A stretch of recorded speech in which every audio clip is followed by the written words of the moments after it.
Going on, everybody? What's going on, Mama Sage? How you doing? Good afternoon. Good Sunday afternoon. It is nice outside. What's happening? What's going on, Melinda? What's happening? Good afternoon to all of you all. Hope all is well. You guys enjoy your day so far? Y'all, I slept in. Oh my goodness. I'm still sleepy.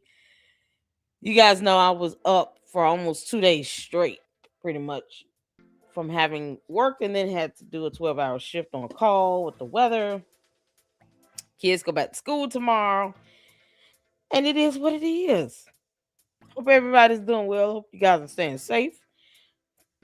For those who don't have to go to school and work, I'm so jealous. Oh man. What's going on, y'all? We got a show lined up, okay? So you guys know we've been starting into the series of Scientology. Um, I'm not gonna call it a church, I call it a cult. But that's just me. And let's see here. Someone sent me an email. Candace's sister-in-laws are in the Epstein files. What? Candace, you want these Epstein files released so bad? Her sister-in-laws? So, how many siblings does George have, y'all? This is something else. I'm just not seeing this email. You guys know when I get logged off last night after our show, at what, 2 something this morning, I went straight to sleep. You can't make this up. Okay, so we got to take a look at that. At 7 o'clock this evening, Deacon and I will be going live. Jay Witt Podcast, shout out to you, my brother in Christ. We will have a collab live this evening at 7 p.m. We did email and confirm that time, so I'm just gonna when he gets, I guess, get home, he will send me the link so we can have a joint live stream. Since this is his video that he did, he was talking to one of the audience members named Peter. So we'll talk about some Candace in that live stream. It's something else. But we got to get some Scientology in on this one though. What I may do, depending on how long these two videos are and the discussion and how it's flowing, I might drop the link for some of you all to come up, give me your thoughts. Those who have experience directly with Scientology, be able to come up. And if you want, it's no coercion, if you want to kind of be able to give your story and what you went through. So it's always good to hear from, anyone that was associated with this and they were able to get out. I do understand that with any cult, there's always a level of threat and danger to it, right? So if you do decide to come up and speak, you don't have to keep the camera on. You can change your profile name. The only thing I ask as part of my vetting is that I see you backstage. So when you come backstage, cut your camera on, introduce yourself, and then you can cut your camera off, and then I pull you on the panel.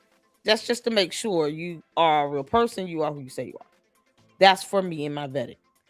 But I do want you guys to be, comfortable and to be able to be, to feel more engaged and to be able to kind of give your side and maybe there's something you say that could help someone else. Who knows? This is a huge cult.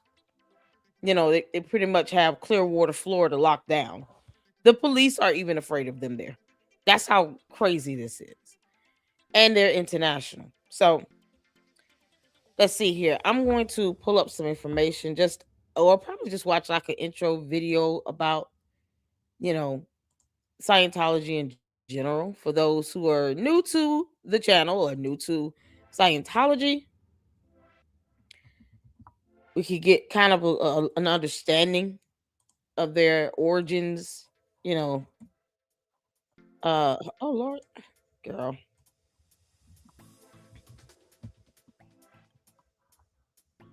Let's see here. Kind of like a little, what is it? What does it mean sort of thing? Something quick to kind of give an intro so that everybody can fully understand what it is. So Lots of videos out there too, lots of information you guys can look up. But we're gonna start off with this. I just did a quick search. Let's see here.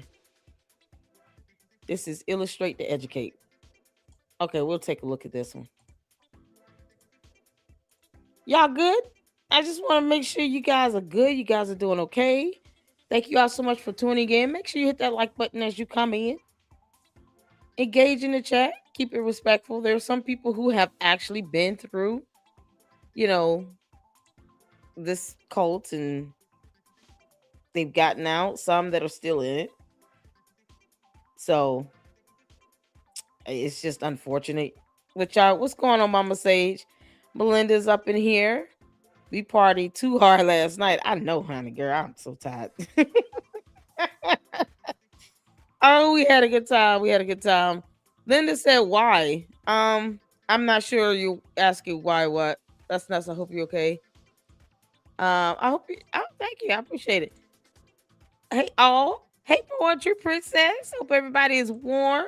Cece said, "Here I am. Realtors here. Truth about that in Clearwater." Oh yeah, they're dominating Clearwater, you all.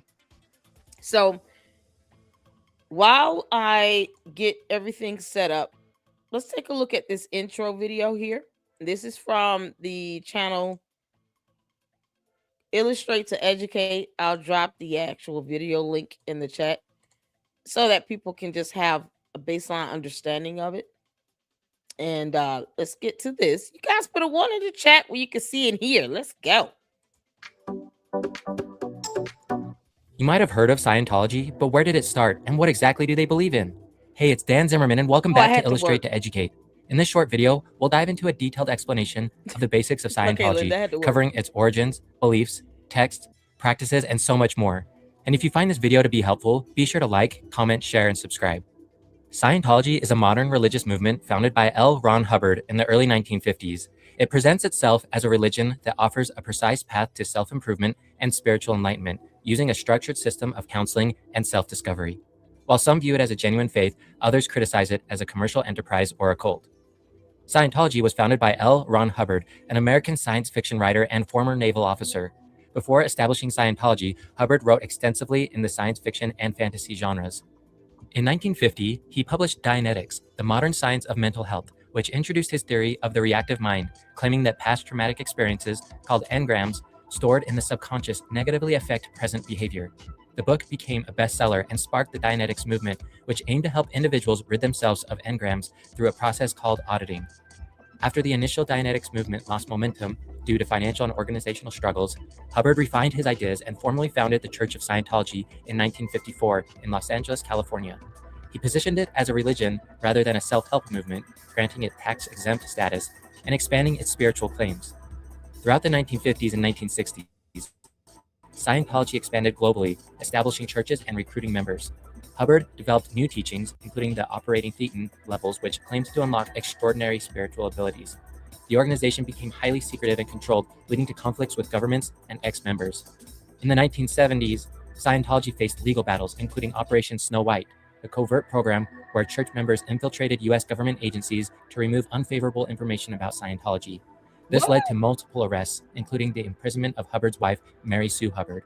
After Hubbard's death, they infiltrated the government to try to clear out information unfavorable to them. Who does that except a cult?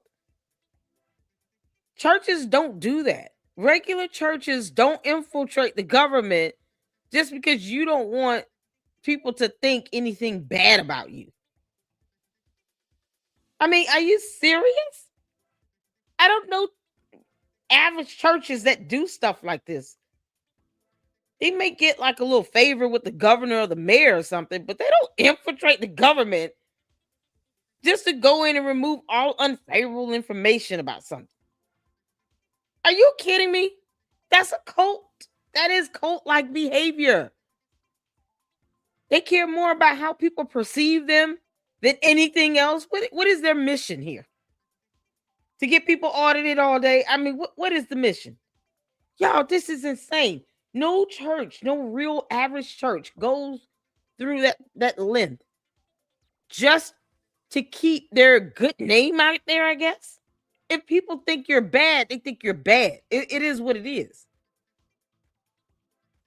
Doing stuff like this, infiltrating our government to try to clear your name, makes things worse. It makes you look even more like a cult.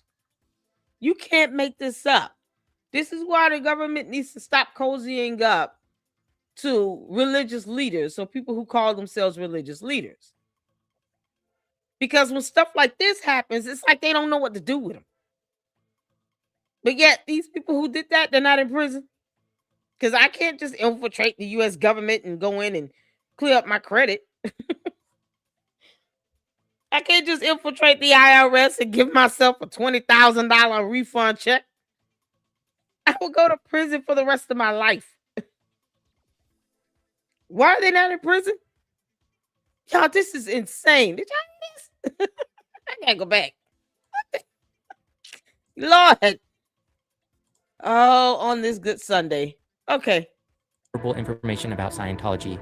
This led leading to conflicts with governments and ex-members.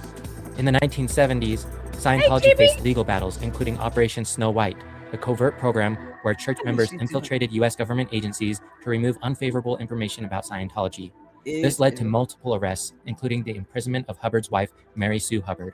After Hubbard's death in 1986, David Miscavige took over as the church's leader. Under his leadership, Scientology aggressively expanded its influence, fought legal battles to regain tax-exempt status, which it achieved in the U.S. in 1993, and sought to gain... Why did they give them that? See, here's where they went wrong. They gave them tax-exempt status. They shouldn't have done that. No, if they think they got to pay some taxes, they're going to keep themselves in check. Then it's not a matter of them just going out frivolously demanding money and making people pay for these so-called audit fines and all this other stuff. No, you got to pay those taxes. This is a deeper discussion, but I just want to pose a question to you all. How many of you all think that churches should be taxed? Especially these mega churches. How many of you all believe that, depending on the size, let's say they bring in, at least $1 million annually.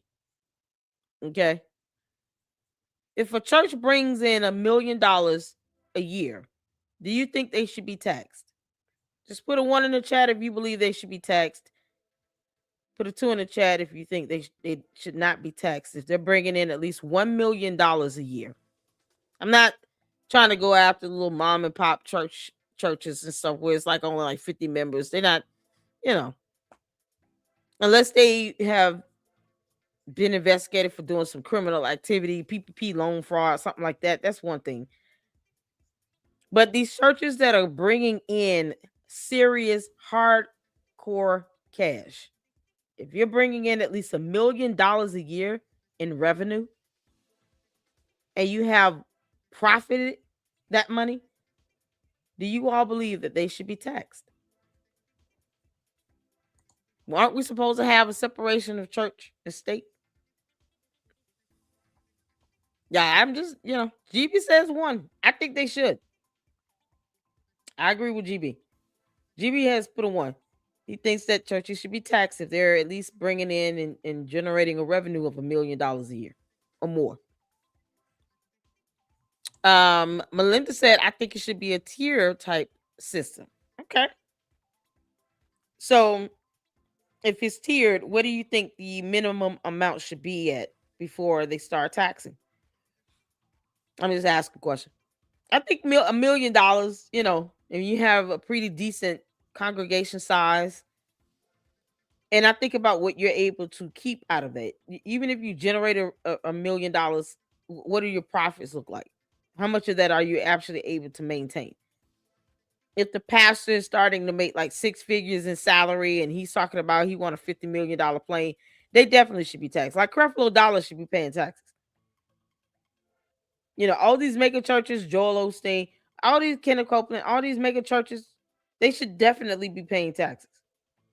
If they can get 40, 50, 60 million dollar planes and jets, it's time for you to pay some damn taxes. I don't know. What do you all think about that? The ones that are those prosperity preachers that are actually bringing in millions of dollars, multiple millions of dollars. Do you think they should be paying taxes? Yeah, you agree with the million. Cool. If you got Creflo Dollar flying around in 50, 60, 70 million dollar planes, he should be paying taxes on everything. Federal, state, local taxes. He should definitely be creating a new tax bracket. I mean, you got the money to do stuff like that. No, make these pastors pay these taxes. They want to claim to be pastors. Marvin Sapp, when they see him, he's talking about close the doors. And then he's asking for thousands of dollars in one service at one time. Now you're gonna pay some taxes on that money. Put that in your pocket if you want to. Like, they keep doing that. Marvin Wine did it again. He went at it again, asking for money. Pay some taxes on that. I bet they stopped asking so much. Y'all, you can't make this up. Scientology should be paying taxes. How are you contributing to Clearwater and wherever else you're located? How are you contributing to the revenue in your local community, in your state, if you're not even trying to pay taxes? So you don't want to pay taxes on anything. So David Miscavige can't walk around talking about, I'm a taxpaying citizen. That's a lie from the pit of hell. We need you to return that lie to sender. That's a damn lie. You're not paying taxes on nothing. But yet they want to have all this power and control. He's got law enforcement afraid. Can you believe it? They've got tanks and weapons, and yet they're scared of David Miscavige in a building. They got SWAT. They scared of Scientology down there. You can't make this stuff up. Celebrity endorsements. Now, let's look at some of the core beliefs of Scientology. Scientology does not adhere to a traditional concept of God. Instead, it teaches that individuals are spiritual beings called thetans, who possess godlike potential but have forgotten their true nature. While the church acknowledges the existence of a supreme being or infinite, it does not define this entity nor require followers to believe in a specific deity. Scientology does not consider Jesus Christ a divine figure, while Hubbard acknowledges Jesus as a historical person. Yeah, they believe in aliens. Are we serious here? It seems like it would be right up Candace's alley. Scientology does not adhere to a traditional concept of God.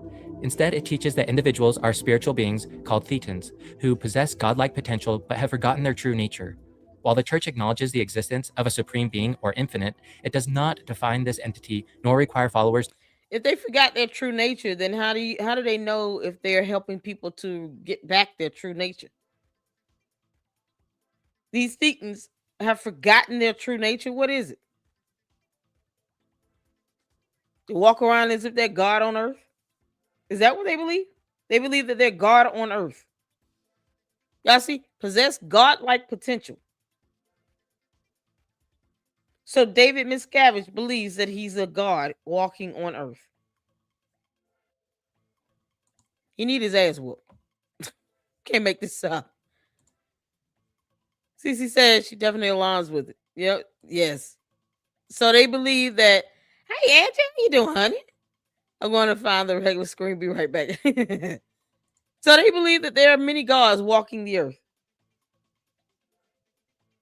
That's blasphemy on every level. See, what happens when you think you have God-like powers and abilities, then you start believing that you can control other people. That's not what we do. You're not here to control other human beings. We don't play that.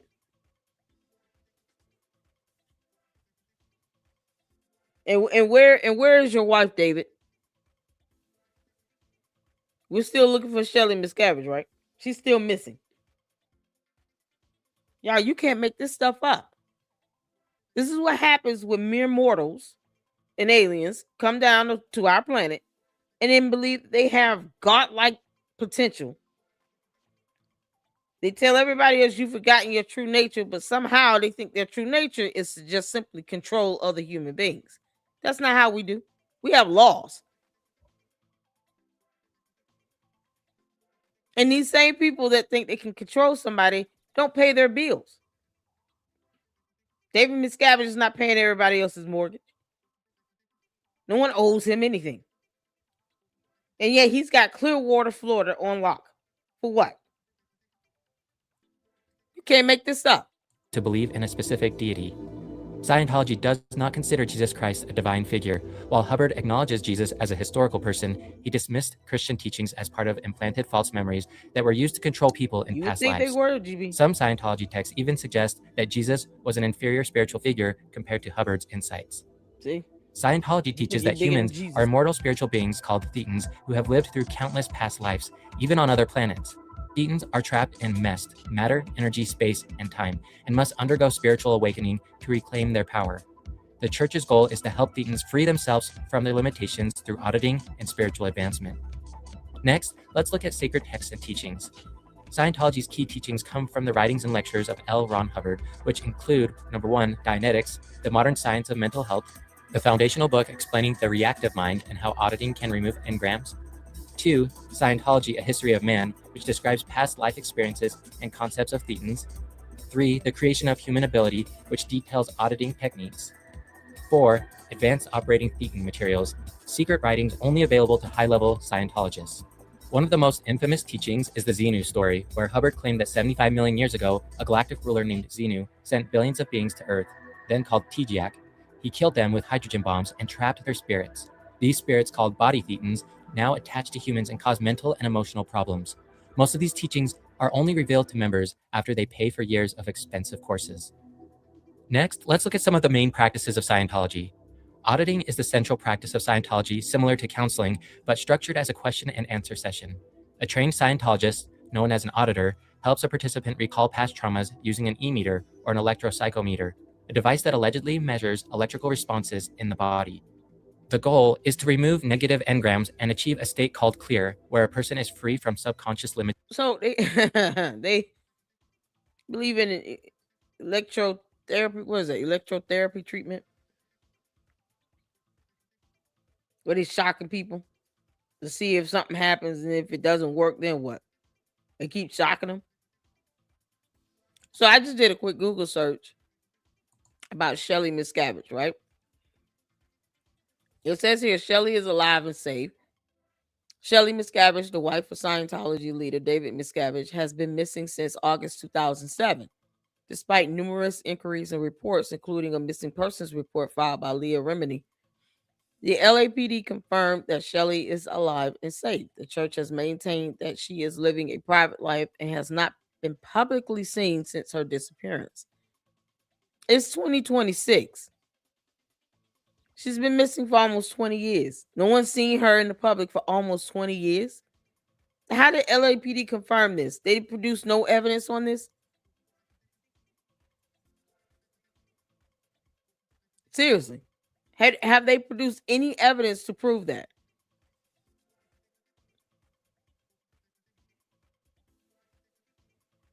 This is crazy. So I have a Jenna Miscavige video where she talks about how she got out that we're going to check out next.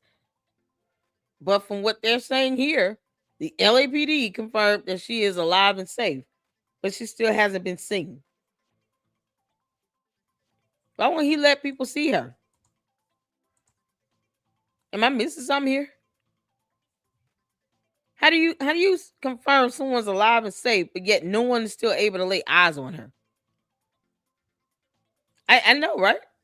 No, he wants his followers to believe that. Exactly. Like, what LAPD confirmed that? Name the LAPD officer or agent or investigator. It just says the LAPD. That's rather vague. Name the LAPD officer that confirmed this, because that makes no sense. That's all it says here. The LAPD confirmed she's alive and safe. We can't put eyes on her. Make that make sense? Denise is still running around saying she hasn't seen her. This is absolutely insane, y'all. Some speculated that she's being held at a secretive probably a secretive building somewhere. How you confirm someone is alive and safe and you don't actually show evidence that she's alive? So we have no proof of life, and yet the LAPD just put out that statement, she's alive and safe. We're not taking your word for it. Show us proof of life. How hard is that? Y'all, these people are crazy. Why would the LAPD even want to cover that up? See, this is what I mean by this cult here. This cult actually has a grip on law enforcement. And we have weapons. We have an army. Like, they really think they can outdo us. No, you can't. Can't make this up. Hey, Camille, how you doing? What's going on? Y'all listen, I knew Cheryl was coming, honey. How you doing, Cheryl? How's our LLC baby? She's so beautiful. She said, shoot, I'm late. Sorry, you good, girl? You good? I think Scientology is government related.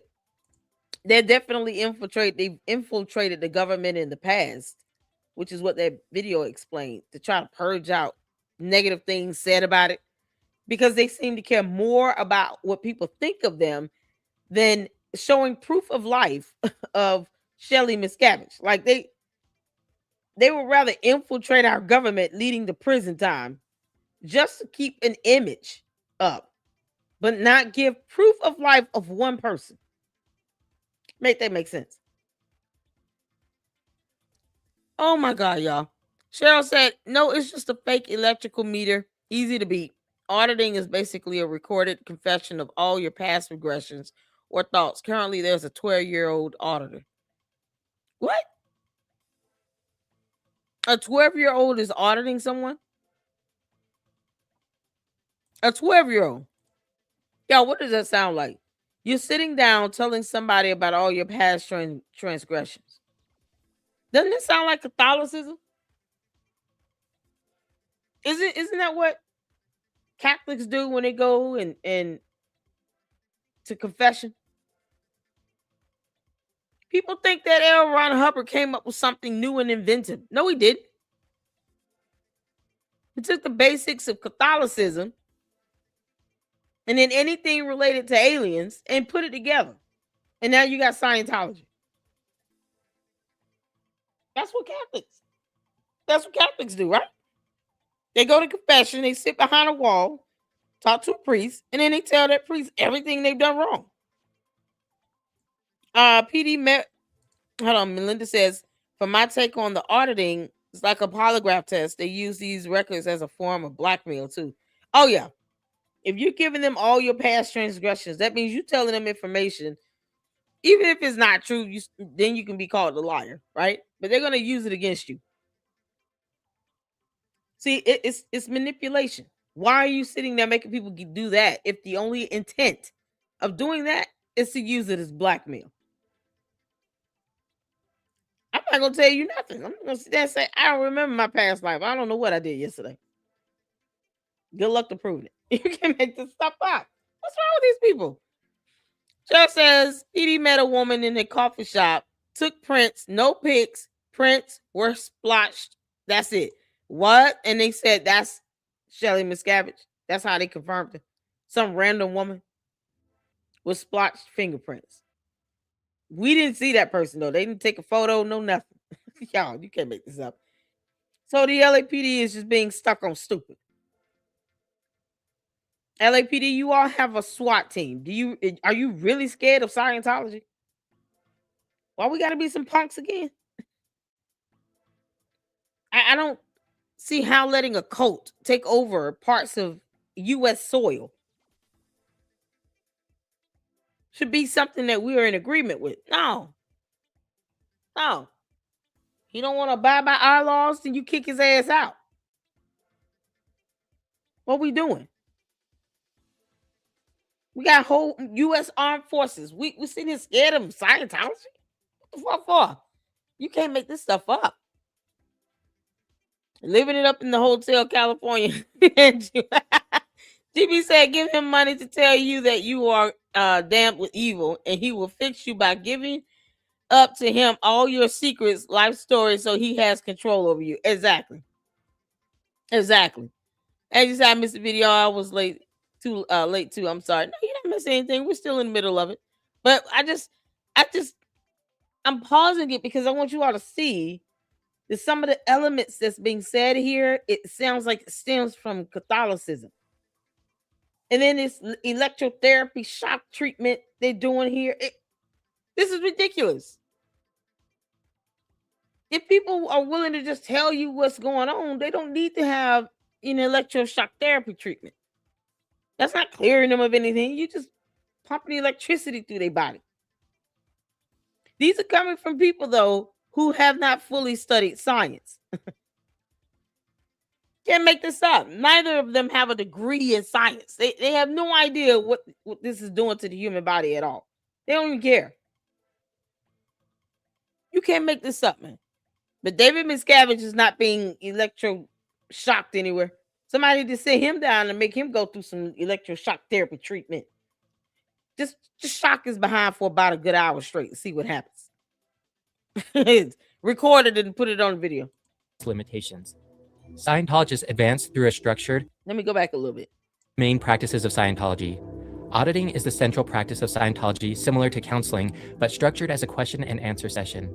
A trained Scientologist, known as an auditor, helps a participant recall past traumas using an e-meter or an electropsychometer, a device that allegedly measures electrical responses in the body. The goal is to remove negative engrams and achieve a state called clear, where a person is free from subconscious limitations. Scientologists advance through a structured spiritual progression known as the Bridge to Total Freedom, which includes levels such as Level 1, Pre-Clear, a beginner who undergoes auditing, Level 2, Clear, a person free of engrams, and Level 3, Operating Thetan levels, advanced levels where a Scientologist supposedly gains extraordinary abilities such as telepathy and mind over matter control. Okay, so is Tom Cruise telepathic? Is he telepathic? Because the way he acts, he's already there. Yeah, how is this? They try to purport themselves to be godlike. And it's crazy. It's like God has a way of showing you who's God. So is Tom Cruise telepathic? Or Kirsten Allen? Y'all, Poetry Princess says actually what Hubbard did is he took it from Aleister Crowley, who made the Church of Satan, and then he added like a whole bunch of nautical stuff into it as well. Wow. So it's definitely demonic. Like the idea that you think you can be comparable to God is just, it's already demonic. Like that's insane. They're pulling elements from the Church of Satan. That's what cults do, y'all. They don't come up with anything original. They just pull in from what they want to what they can conform and twist up and manipulate based on what the leader believes. A cult is more passionate about that leader than it is about the idea or the concept of the belief. They obsess over the leader. The leader is the one that has the full control. That's what's happening. They know all this auditing, all this bimble babble nonsense, trying to be godlike. They know it's garbage. Who's telepathic in this? That's what I'm curious to know. Because after all that Tom Cruise has given as far as money, he obviously must have achieved the goal of being telepathic by now, right? You would think. Is he telepathic? Child. Y'all, this is something else. It's definitely a cult. Tom Cruise telepathic or pathetic.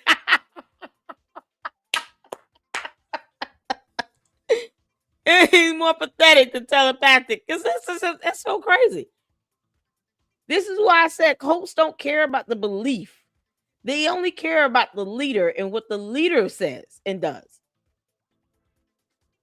Because if they cared about the belief, Tom Cruise should be telepathic.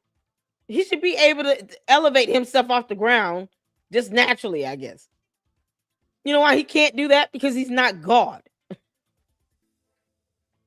There's not enough engrams in the world to put you on a godlike level. He's still a mere mortal who acts like an idiot. And he doesn't pay my mortgage, so I owe him nothing. Can't make this up. And you know what? We can all have discernment. Doesn't mean that we're sitting here saying we're gods. It's so crazy. Caleb says the leaders know it's all fake, but if they can get people to believe this nonsense, they can control people and other things. Yeah. Yep. Yeah, it's something else. Let's get back to it. Each level requires expensive coursework, with costs reportedly reaching hundreds of thousands of dollars for completion. Scientology enforces a strict disconnection policy, meaning members must cut ties with critics, former members, or family members who are deemed suppressive persons. This has led to widespread accusations of family separation and social isolation. Scientology also heavily recruits celebrities through the Celebrity Center, offering them privileged status within the church. Some of the most famous Scientologists have included Tom Cruise, John Travolta, and Elizabeth Moss. Scientology uses these figures to promote its public image while suppressing criticism. Lastly, let's look at some of the controversies and criticisms that surround Scientology. Critics argue that Scientology operates more like a business than a religion, requiring members to pay large sums of money for courses, auditing, and spiritual progress. Some ex-members have described it as a pay-to-play system that pressures people into financial hardship. Scientology has a history of aggressive litigation and intimidation tactics against former members, journalists, and government officials. The fair game policy created by Hubbard once permitted Scientologists to attack or ruin critics by any means necessary. Although the church claims this policy is no longer in effect, many ex-Scientologists report continued harassment.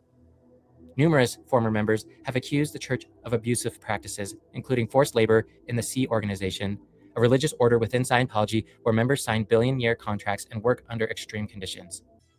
Did you find this video about Scientology to be helpful? If so, don't forget to like, comment, and subscribe to Illustrate to Educate to support more simple and objective videos on topics that matter. All right, y'all. That's a full video with that one. I think that was a nice little breakdown and intro into that. Now we're going to go into Jenna Miscavige here. And she did. They have what's called she actually has a YouTube channel. And I want, just to, you guys make sure you go check her out and support her. She got out. And I'm just, man.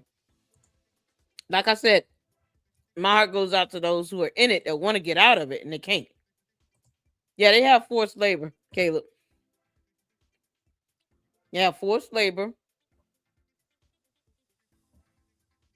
They make the kids take care of the babies. So it's like you've got this stigma. They don't want the girls to get pregnant as teenagers, but yet they force them to still be a teen mom by raising the babies and the children. I mean, seriously. You don't want them to get pregnant, but you actually want them to still play the role of a mother at 13, 14 years old. Make that make sense? Yeah. When it comes to a cult, I'm not surprised at anything that I hear. There are some cults that have done worse. You got cults where they do get kids pregnant and then still expect them to take care of the kids and themselves and conduct themselves like they are grown women. And they're all of like 12, 13 years old. That's the part that really, it just really disgusts me. How they do this with these children. They have forced labor with the kids too. Y'all, that's something else. Cruz has mega money. Miscavige has mega money. They do what they want and act as they want under protections of the church. Yeah. That's crazy. So we're going to get into this. You guys make sure, let me drop the link to this video here. You go out and check out her content. She talks a lot about the Church of Scientology, but I wanted to get this one in because this is kind of like her story about what was going on, what she experienced, and how she got out of Scientology, this cult. And so we're gonna tune into this. And then we have the dark side of Scientology cult. This is like a a docuseries hosted by Leah Remini. All right. So put a one in the chat where you can see it here. Let's get to it. Called the murder routine, where they ask you these questions, like if you've done these really horrible things, to make you say, no, I didn't do that. I just did this. So it's like this, they have all these like mental tricks. And so I remember in my first interrogation, she was like, did you rob a bank? And I was like, and she was like, did you have sex with your father? And I was only 12. Like, this was just like, so it was like so traumatizing.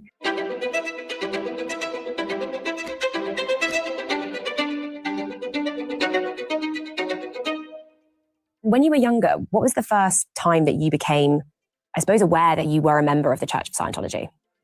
I mean, I always knew I was in the Church of Scientology. I knew of Scientology before I knew of anything else. So it was almost like, when did I realize there was like an outside world, kind of? So when I was 6, I went to this boarding school for kids whose parents worked at Scientology's international management base. And we would see them once a week for a couple hours on Sunday morning. And so sometimes during that time, I would go to a restaurant with my dad. And that was the first time I kind of realized that we were different. Like, because we would be told what to say to people. I'm a student and I go to private school, but I didn't really know what those things meant or why I had to say them at the time. And so going out to like breakfast with my dad was probably the first time I realized that there was something different with us and the rest of the world. And for anybody that doesn't know much about Scientology or its beliefs, what is Scientology? Scientology it's a belief system, but it starts out as more of like a self-help practice. Like, it almost seems normal when you first start. They're like, oh, you have trouble with communication? We'll help you with that. Oh, you have troubles in relationships? We'll help you with that. But they have a curriculum where it's like you start at the bottom and you do step by step, you move up to the top. And the higher you go, the more money you pay. So the more invested you are. And by the time you get to a certain level, all of your friends and family might be in Scientology. And if you leave, you can't talk to them. They don't have a God, but they believe that each of us are spiritual beings who live lifetime after lifetime, and we pick up a new body each life. And they basically believe that because of bad things that we've done and bad things that have been done to us, we're sort of stuck in these bodies. But our spirits, which they call thetans, are really all powerful. We have all sorts of powers. We can create universes at will. But because of all of these things that we've done or have been done to us, we are now powerless and mired down. And only Scientology can basically cure us of that and bring us back to our native state. So it starts off sounding normal, but it's too late by the time you realize that it's kind of weird. So my parents were brought into Scientology by their own parents when they were teenagers. So your parents were part of the Sea Org? Yes.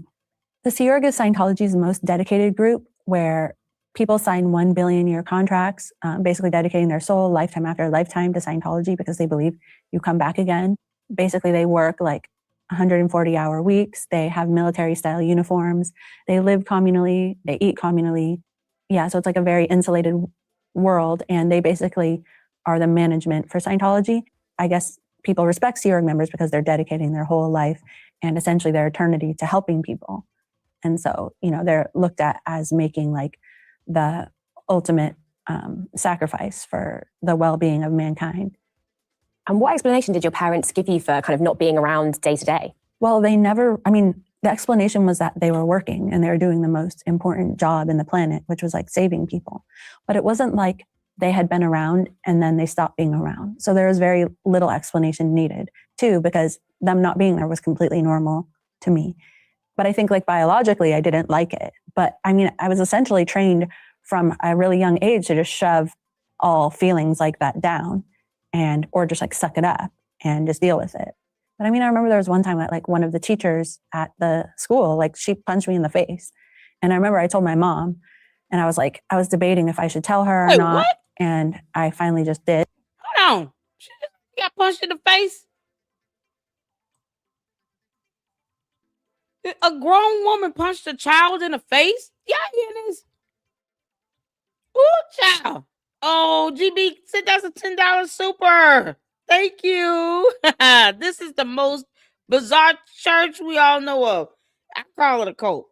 I just refuse to affiliate this with a church. I can't do it. I feel God get mad at me every time I think about it being a church. No, I call it a cult.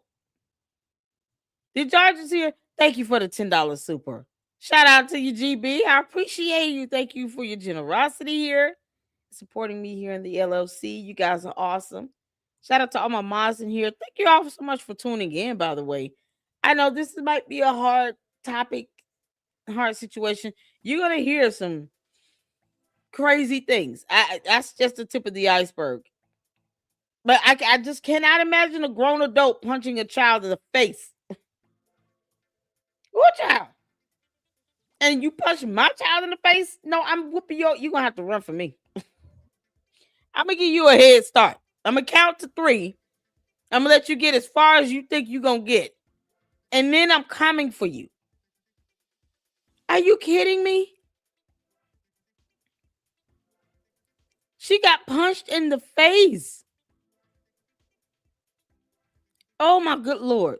I think Will Smith, I think Manny said Will Smith, Jada Pinkett, they're all in this Scientology cult. Yep. What's going on, Mitter? He said, interestingly, Cruz, Travolta, and Smith all have many allegations of being gay. It's crazy, right? Yep, Will Smith family in it. Yep. Caleb says, something I find odd is that these cults always love to call themselves churches. Exactly. Cheryl says, a Scientologist cannot report a crime by another Scientologist, period. Her mom would have had her to report her if she told her. What?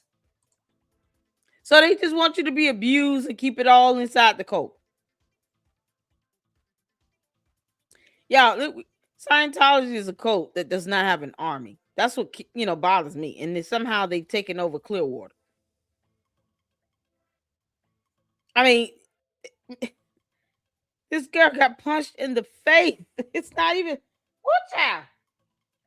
They just have to report me, kick me out. Please do whatever you need to do, kick me out of this dumb cult. You hit my child in the face, I'm whooping her ass again. Report that. That teacher should have got her ass whooped. Are you kidding?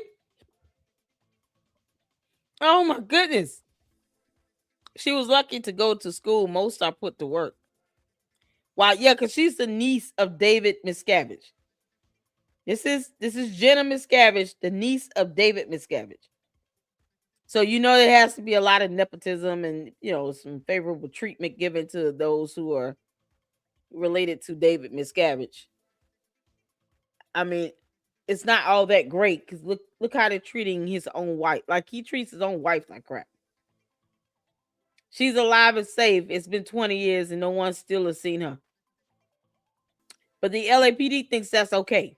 They don't see anything wrong with that. My God. This is crazy. Caleb said, cult rule. What happens in the cult stays in the cult. Y'all, this is something else. Yeah, Danny Masterson was reported to Scientology for years. They blamed the victims. Wow.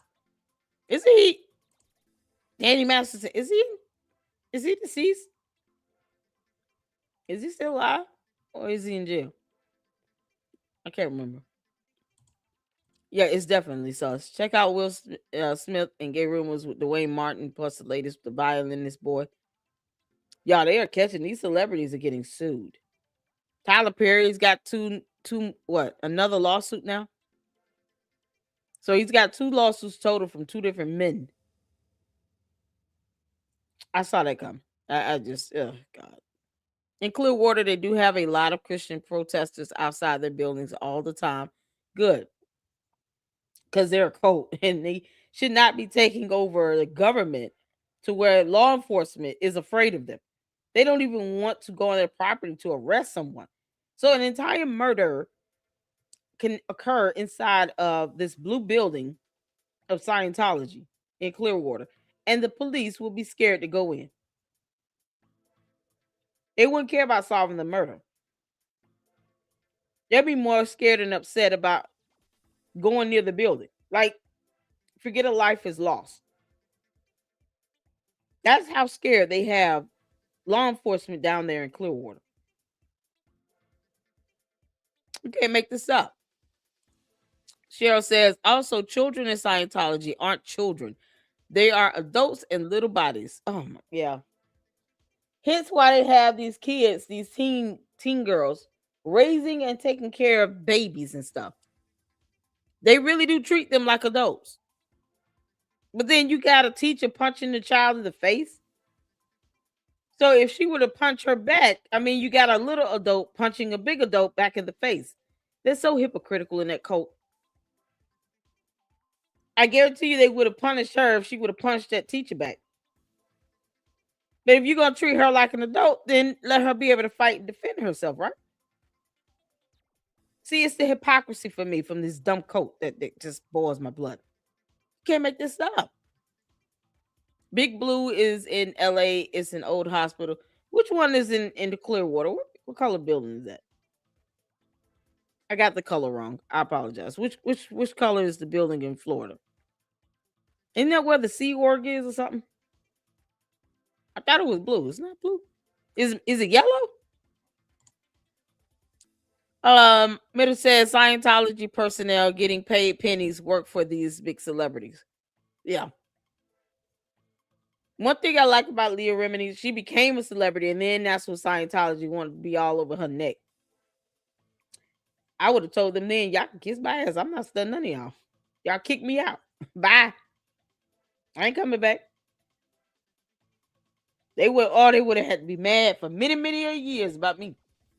You kick me. How you gonna kick her out the cult? Then the moment she goes off to become a huge actress, now all of a sudden she's on the cover of their magazine. Nah, don't put me on your magazine. I ain't got nothing to do with y'all. Y'all kick me out.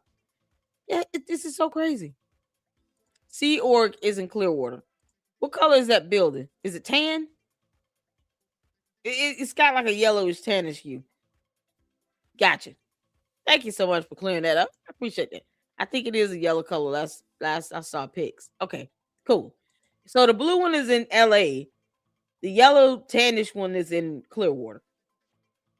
Yeah, a whole murder can occur in that building, and the police will be petrified to go in the building. Not because they're afraid that they might be next in line or anything. No, just because they're afraid of Scientology. Like the things that go on in that building, you can only imagine. And think the worst, because this is a cult. Yeah, that's how dangerous this is. Let's get back to it. Just deal with it. But I mean, I remember there was one time that like one of the teachers at the school, like she punched me in the face. And I remember I told my mom, and I was debating if I should tell her or not. And I finally just did. And then she was like, oh, well, what did you do? Because in Scientology, they believe that if something bad happens to you, it's because you did something bad that made it happen. And so, she was like, oh, well, what did you do to deserve that? Do you remember how you felt when she said that? I felt like it was completely normal. But I guess there was like a little bit of lingering hope that maybe it would be like, I don't know, like my mom would do something or say something, but it was just like, that's supposed to be expected. When did you realize that your family and your name was quite an important name in the Scientology church? I remember when I was at the ranch and another kid who was my friend came up to me and he was like, do you know that your uncle is COB, which means chairman of the board? And I was like, what's that? And he was like, it's like the boss of all of Scientology. I was like, are you sure? I was like, how do you know? He was like, I know, it's true. With me, he was just like Uncle Dave. So up until that time, and even for many years after that time, it was like that, but I knew that he was important. I could see how people were afraid around him, how people treated him differently. And what was he like as a person? Well, obviously he was like very different to different people, but like when I was a kid, he was really sweet to me and he was playful and he would send me gifts for my birthday and for Christmas. And I was close with his wife, my aunt, Shelly, and like only once was he angry at me directly.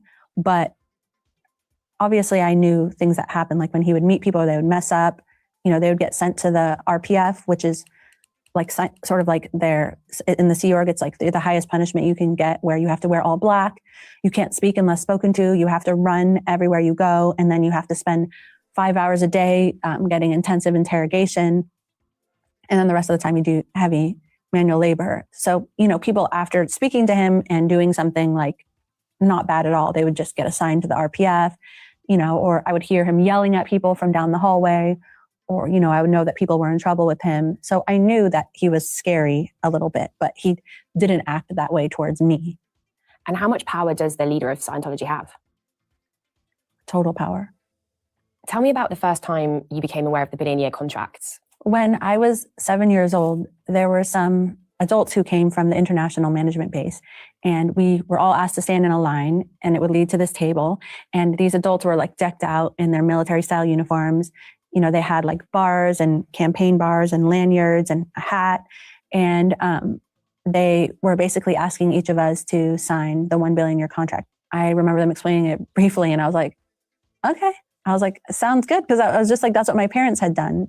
So it was like a big moment. I mean, it's crazy thinking back to it now, but at the time I was like, cool. It was just normal for me. There was never any other option if I wanted to be with my family, which is really just my biological urge at that time. Like, that's all I want or care about. Then I have to sign this. Otherwise, that's not going to happen. So it was like, yeah, obvious. Was there anybody in that line that was saying no? Like, would there have been an option if you'd have said no? I don't remember that at the time, but I do remember some cadets, because we were called cadets. We were Sea Org members in training. Some cadets who were like sort of considered the bad ones, they would say, oh, well, I don't want to be in the Sea Org. It was only like 1 or 2. And I remember being like, oh my God.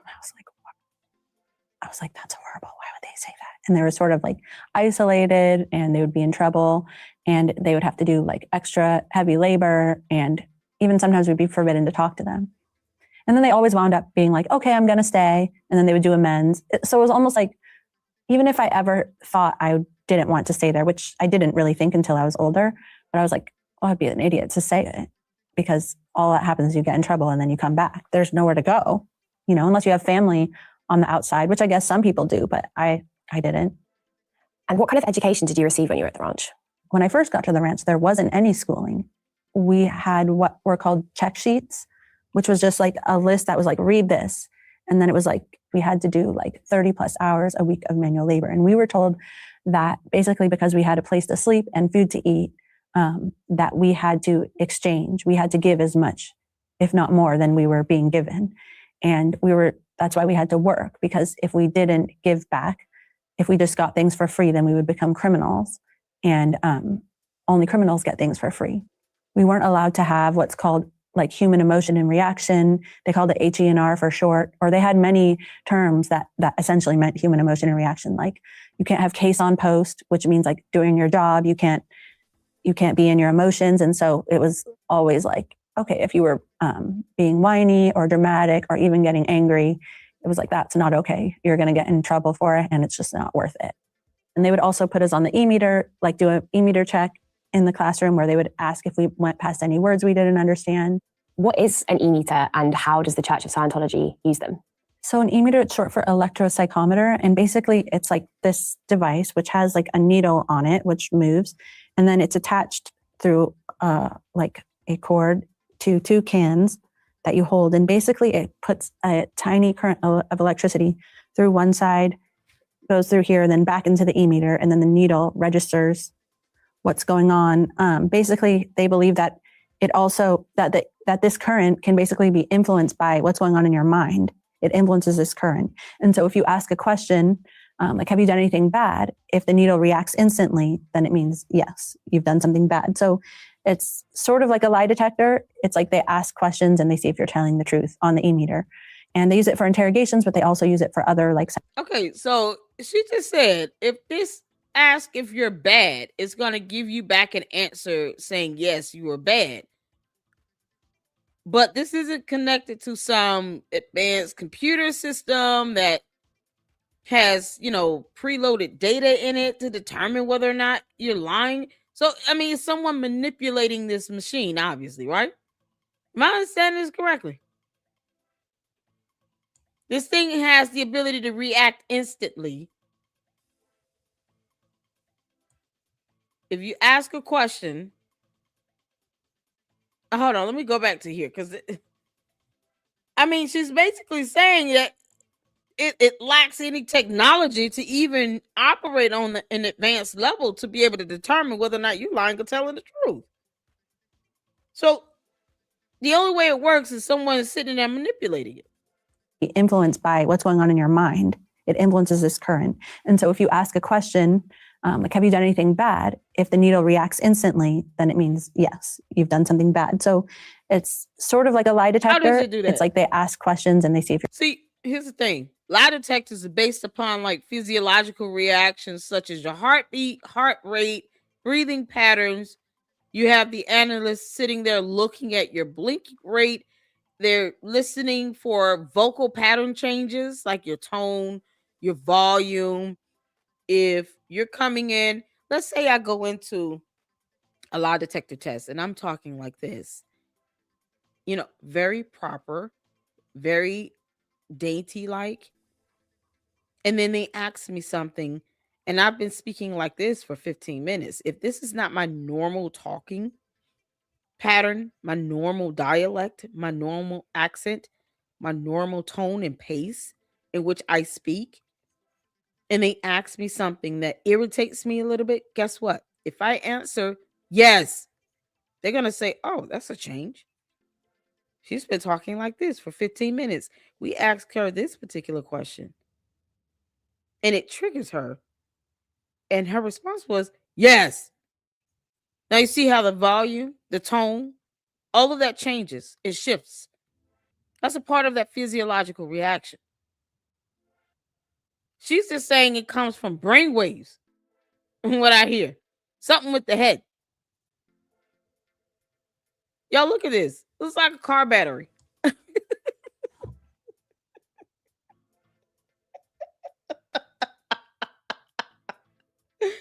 This coat is so damn cheap. All the money they bring in, and this is what it looks like.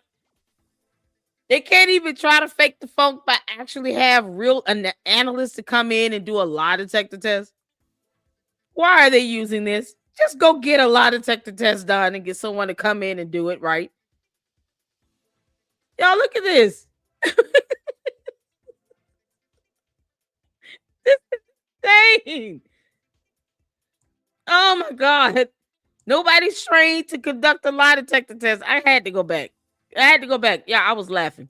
Just to let you all know, I was laughing about this. I can't believe it. You're going to get in trouble for it, and it's just not worth it. And they would also put us on the e-meter, like do an e-meter check in the classroom where they would ask if we went past any words we didn't understand. What is an e-meter and how does the Church of Scientology use them? So an e-meter, it's short for electropsychometer. And basically it's like this device, which has like a needle on it, which moves. And then it's attached through like a cord to two cans that you hold. And basically it puts a tiny current of electricity through one side, goes through here, and then back into the e-meter. And then the needle registers what's going on. Basically, they believe that it also, that this current can basically be influenced. So this electrical pulse, which should not be strong enough to cause harm or damage to the human body, somehow it's supposed to help trigger something. And let me be clear on this. I know she was in the cult.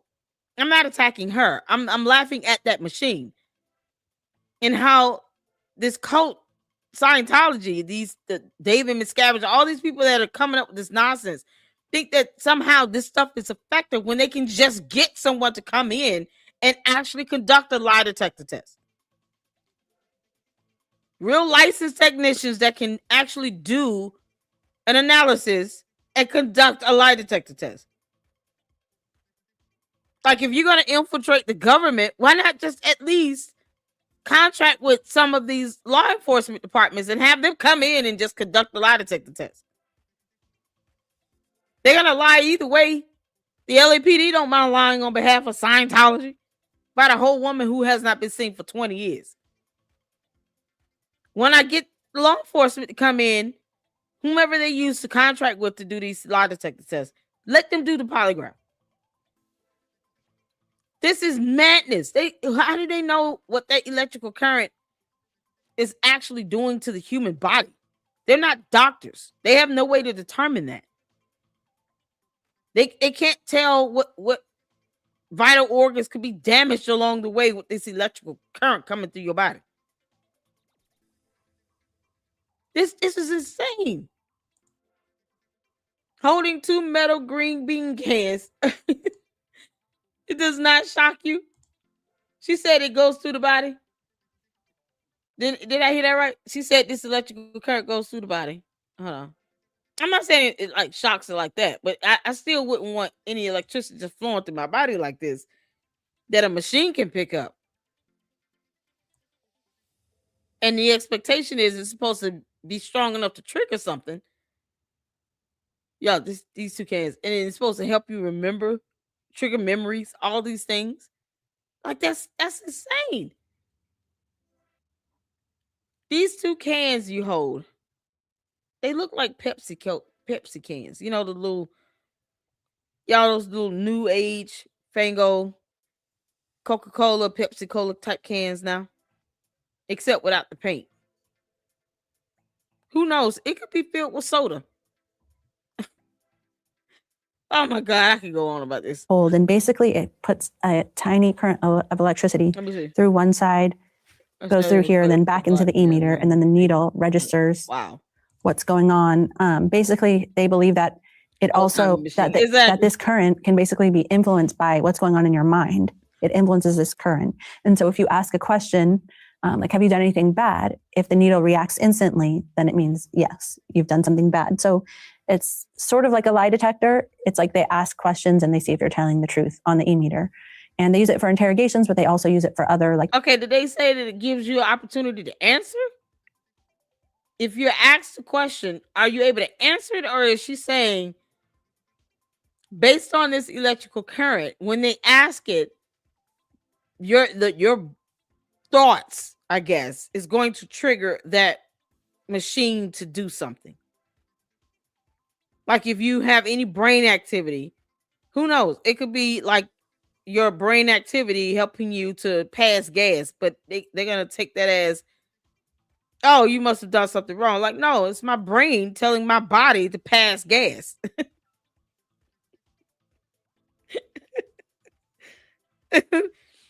Y'all, the brain controls all the neurological activity in the body.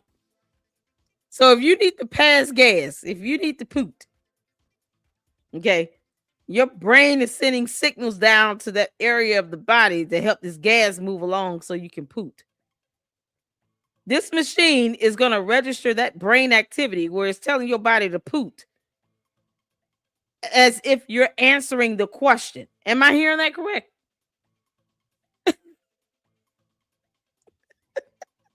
Y'all can imagine how many test results where this needle moved because someone had to poop. Not because they were answering the question. No, it's because my stomach was bubbling. What you thought was going on?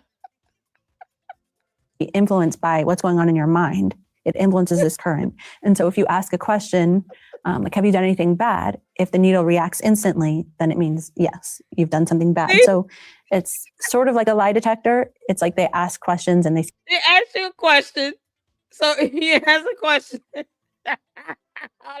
influenced by what's going on in your mind. It influences this current. And so if you ask a question, like, have you done anything bad? If the needle reacts instantly, then it means... Right, if the needle reacts instantly, doesn't mean that you've answered. Is going based on the brain activity from this electrical current. Right? So you don't even have to answer. Just simply because your brain is functioning, they're using that and weaponizing it to say, you must have done something wrong. No, my brain is simply functioning. It's trying to keep my body going. I have to pass gas. I ate ice cream. My stomach is bubbling. And my brain is trying to help me relieve it. You took that as an answer to your dumbass question. That's what happened. She didn't even say she got the chance to answer the question. Whomever is conducting this so-called test is simply looking at brain activity based on an electrical current from 2 Coca-Cola cans. These 2 Coca-Cola cans. The body also produces its own electrical activity. You understand that in neurologically, there's electrical currents flowing through the synapses. Yeah, because, this is my field of study. So your body already has its own electrical activity going on within itself. This machine just simply sensing the electrical activity going on in the human body in general is not an indication you've done something wrong or right. They're just weaponizing that to try to say that you've done something wrong because your brain is alive. Y'all, this dumb coat. Y'all, this coat ain't getting that on me. You put me up to 2, soda cans, and you tell me that I've done something wrong because my brain is simply functioning the way it should, the way it was created to do. I'm just going to pass gas right there, and I'm going to make you breathe all that in.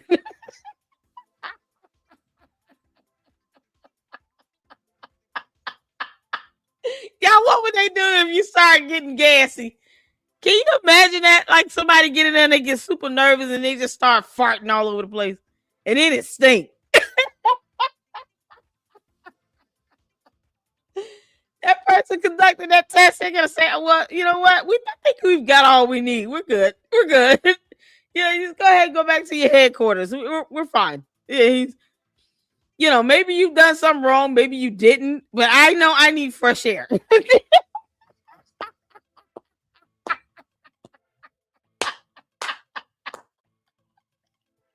Y'all, if you're ever in trouble, I'm going to tell you something. Please, just pass gas. Keep farting. They go like, oh, you stinky. Yep. It's my body's self-defense mechanism kicking in. Fallaciousness.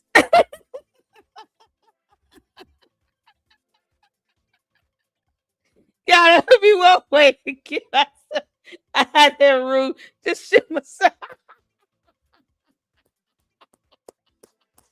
Oh, make sure it's stinky too. Make sure it smells like rotten cabbage. They'll never bother you again. They'll be scared to sit here and try to put that on me. Every time we put this thing on her, she starts passing gas. And it stinks. It's silent. It's like those silent deadly killers. You don't hear it come out. It's just like, psh.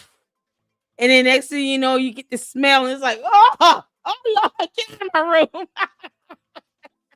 Yeah, start doing that. You can't make this. I'm trying to help people now. For those that's still in this coat, they want to sit here and argue you for hours, pass gas. Keep passing gas. Don't just eat a bunch of ice cream. You know it's gonna tear your stomach up. And then let them hear like, what is that sound? My stomach is bubbling. Yeah, we're almost there, buddy. We're almost there. I'm sorry, you trying to ask me a question?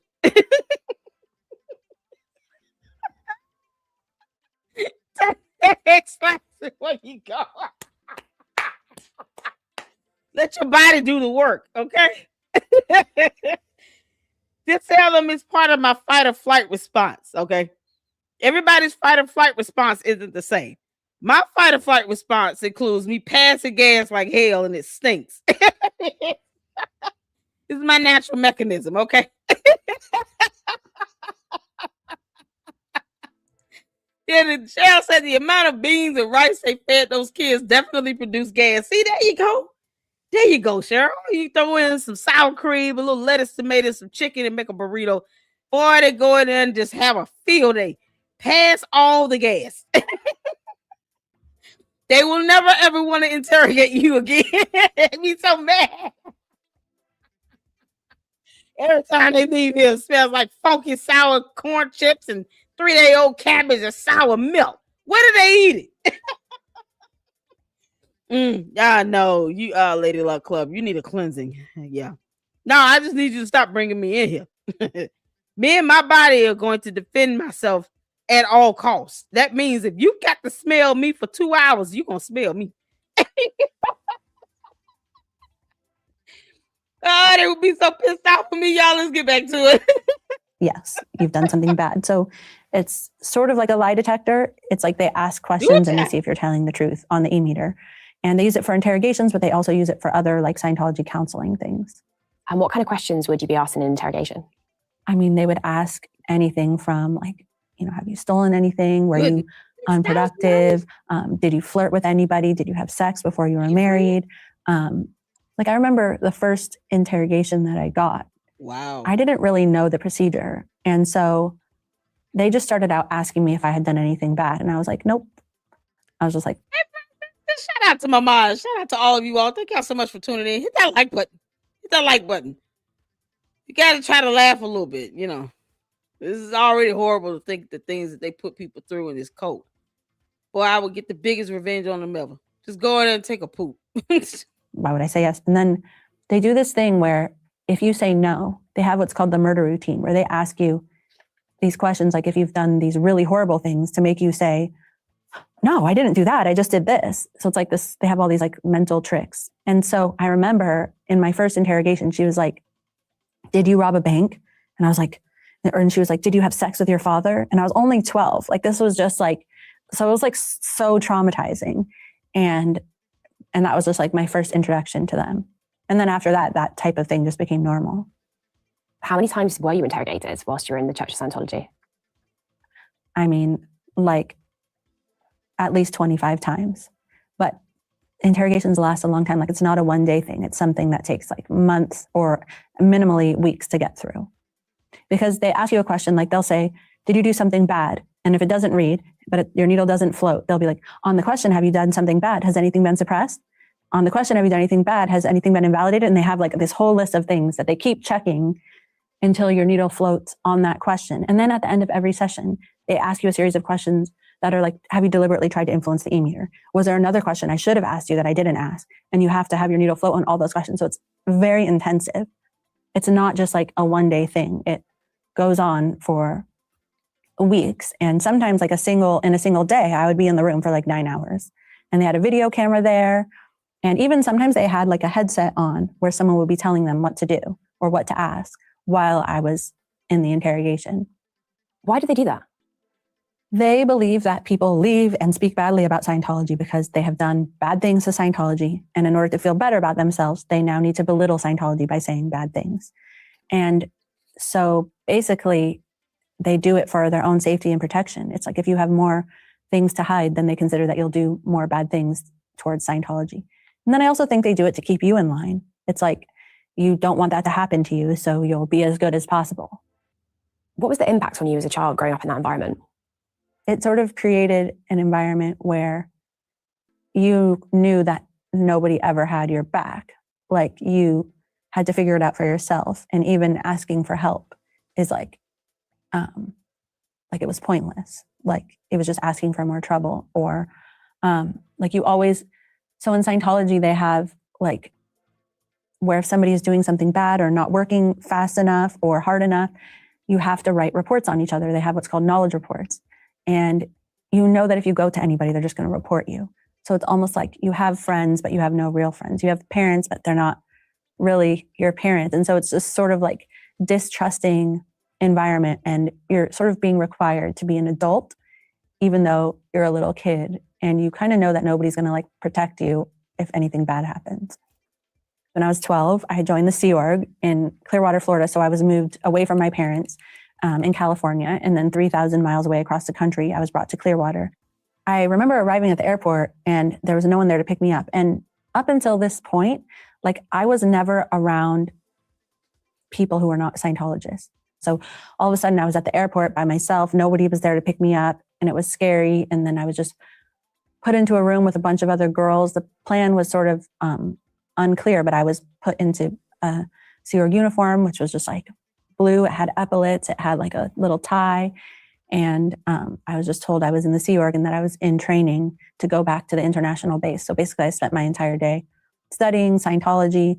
And as far as how it differed from the ranch, to be honest, in some ways it was easier because we did not have to do heavy manual labor. Where at the ranch we did. So that was harder as like a young kid.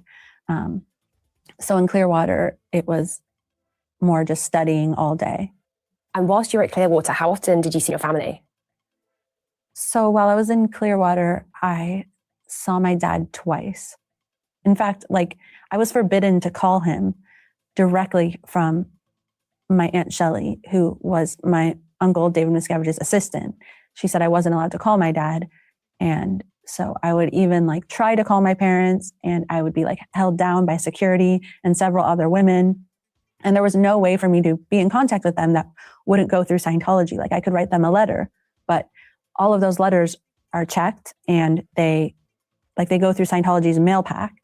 And so they're just read both ways. So it's not like I could really ask for help or even that I expected that I could. There is a lot of speculation about what happened to Shelley Miscavige. She's not been seen for over 15 years, since roughly like 2005. What do you think has happened to Shelley Miscavige? I believe that she was like demoted. She probably got in trouble for something she did, and she probably had to receive interrogations, but I believe that she was demoted to a lower position where she works somewhere where it's not a place where Scientology public are coming in and out. It's like a management part of Scientology, and that's just where she works now.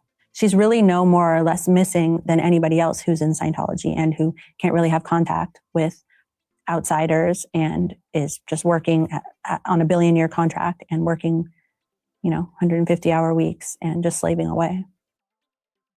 And as you grew up, when did you start to feel like you were having doubts? So one of the most difficult aspects of being in Scientology at that age was that if you were in a certain group that was like higher level than other groups, you weren't allowed to fraternize with the lower level groups. And so even if the people in those lower level groups were your friends who you'd known your whole life, who you were brought up with as a kid, you would just get in trouble for talking to them or being nice to them. You were only supposed to be friendly with the people in your group. And we did not have schooling. We had long hours, but all those things were normal to me at that point, or not spending time with my parents. But the situation with just sort of like being ripped away from your friends and being forbidden to talk to certain people, or even being forbidden to like boys or flirt or anything like that, it just like sucked all humanity out of it. And even at the time, like for me, who was used to a lot, it was just like too much for me. People were having like just certain freedoms taken away, like things that were not even in Scientology's best interest to take away. Things like making it so they couldn't listen to music or they couldn't have a snack in their drawer. And it was like little things like that. As stupid as that sounds, it's like, I guess I could excuse in my mind them not letting people have time off, or maybe separating people from their spouses for security reasons. Maybe I could explain that. But when they took away these little things, like not being able to have food in your drawer or music, I was like, there's literally no excuse for that in the entire world. And it made me see how it was just control. They're doing things because they could, just to control people.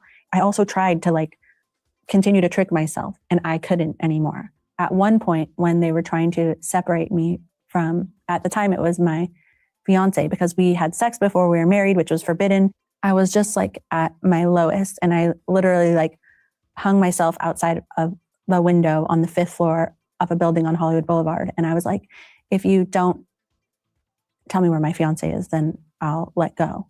Now, I don't know that I would actually have done it, but I felt like it was my only option. Like, I felt like I was so unhappy. I had no control over my life or my future, that they could just take everything away, and they would continually.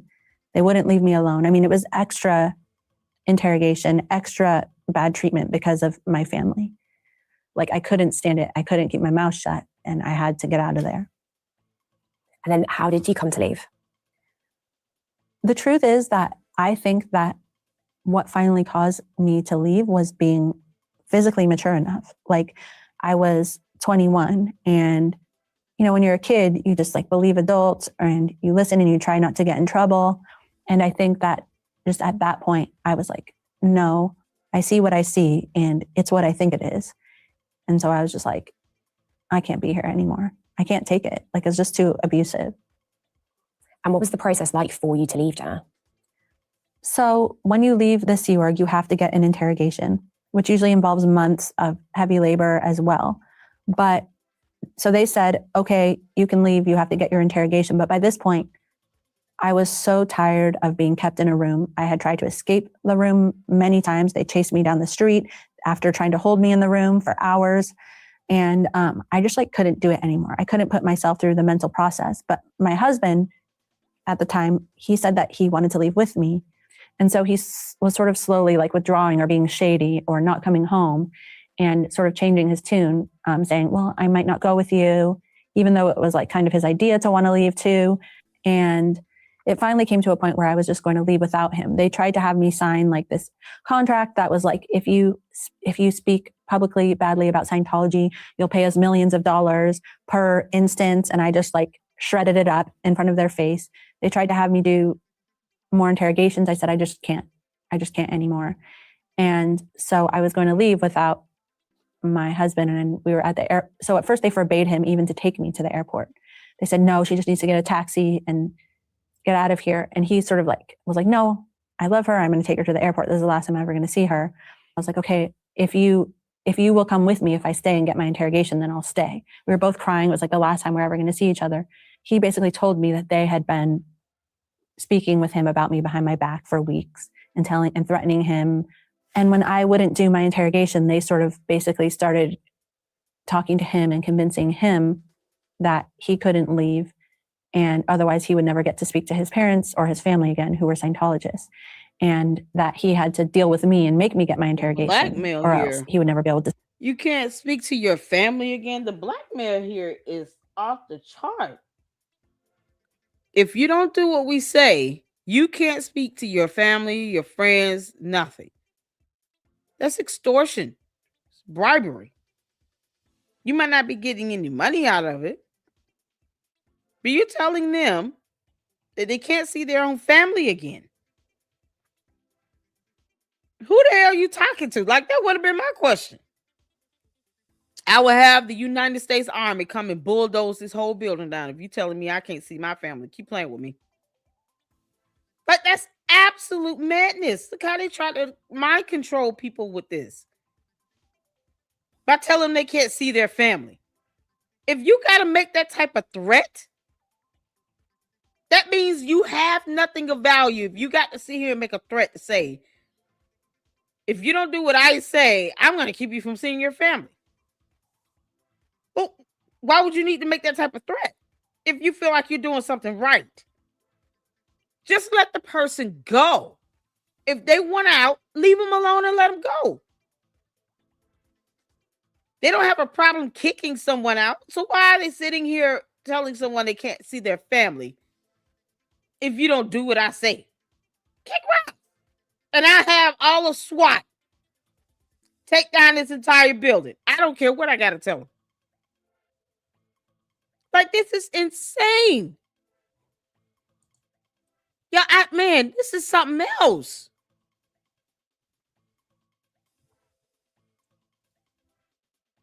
It is called disconnect. This is so horrible. Just let people leave out. Let them leave the cult. If they want out, let them out. They owe you nothing else beyond that. Let them go. They treat this like captivity. I mean, it's disgusting. You can't see your family if you don't do what I tell you to do. You can kick rocks. I'm not doing any of that. Y'all, man, this is cult-like behavior. You can imagine how horrible it was. It was 30 times worse with Jim Jones on the day that over 500 people lost their lives. That was because people wanted to leave as well. And it just went violent. He had his so-called security people just starting to shoot people at the airport. Why are they trying to leave? And then that's when he forced everybody to drink the poison. They injected it in babies. All because one person could not handle rejection.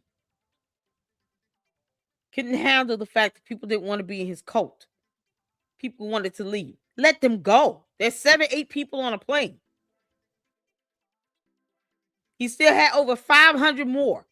That's someone who was only concerned about being in control. Yo, 10 people want to leave. I still have 7,000 more people. Like, okay. Let them go. This is crazy, man. This is insane. Very controlling. Absolutely, Francis. They're very controlling. Poetry Princess says the fact anyone is okay with this is crazy. Who in their right mind even wants to live like that? I don't know. Child, I've seen enough documentaries about cults to where, you know what? And the moment someone starts sounding like a cult leader, I call it. I said that about Candace Owens, didn't I call it? I said, I know what a cult leader sounds like. Candace Owens is a cult leader. I called that one. We got to get back to finishing up Nature Boy series so y'all can see. Listen, that cult was in Atlanta. He still got 2 so-called wives living in the forest, in the woods. These cults are something else. If they can get a hold of your mind and control what you think, what you say, and how you act, your decision making, they can control every aspect of your life. Absolutely insane. Absolutely insane. That's why I refuse to let Candace Owens sit here and have her cult start taking all over the place. And then when they don't like somebody else's videos, they want the videos taken down. So they go and abuse federal laws, impersonating federal investigators because they don't like what someone is saying. We don't care about your stupid cult. We're taking it down if we have to. Candace now wants to be the dictator of the United States of America. Make that make sense? Can't make this up. This is horrible what these people went through. And look how hard it was for her to leave. Y'all, look at the pain on her face. That's years of mental abuse, emotional abuse, psychological abuse. That takes many, many years of counseling and therapy to try to get past, to recover from. Since she was a child. And she still hasn't seen her aunt. Can't make this up. See his family again, and he was crying, and he was like, okay, we'll leave together. And then we wound up leaving together that night. How old were you when you left the church, Jenna? Just before I turned 22. And how did it feel to be free from Scientology? All about money. Yeah. On one level, it's amazing.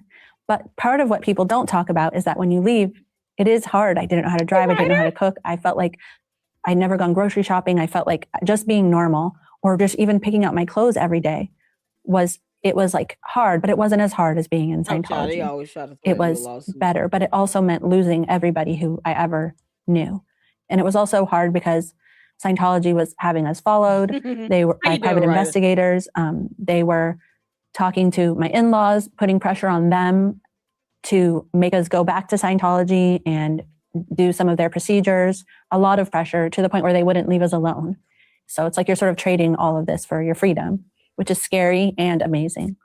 So then we had kids a couple years later, and that's amazing. I mean, my kids are amazing. And I feel like we sort of made it our goal to make up for lost time by like traveling and even with our kids. And so that has been really amazing to see the world and so many different cultures and just learn how different people live because, we didn't really experience that in Scientology and how nice people are for the most part. In your opinion of your life experience, do you think Scientology is a cult and why? A religion, people can believe things, that's fine, but they don't need to force you to separate from anybody who doesn't believe in Scientology or ostracize people or just be so extreme, having people mortgage their houses in order to pay for Scientology donations and services, destroying their credit and their financial stability, separating children from their parents. All these things are extreme. And, my uncle is essentially the dictator. Anything he says goes. So it's just the extremism that is what I believe makes it a cult. What do you think the legacy of being part of the Church of Scientology is on you as a person? I believe it is a cult as well. That is my opinion and theory. Scientology, if you buck, I will buck back. You don't run none. You can't control here like you control everybody else. We ain't rocking like that. Buck if you want to. Nuck if you buck. I will buck back. It's a cult. That's how I feel about it. You don't get to control people, control what they do, control what they say and what they think. And then you want to sue people because your PR strategy is failing you. If you're a cult, you're a cult. Stop doing cult-like crap and people won't call you a cult. It's that simple. I'll subpoena that damn machine and with them 2 soda cans on it. It's a cult.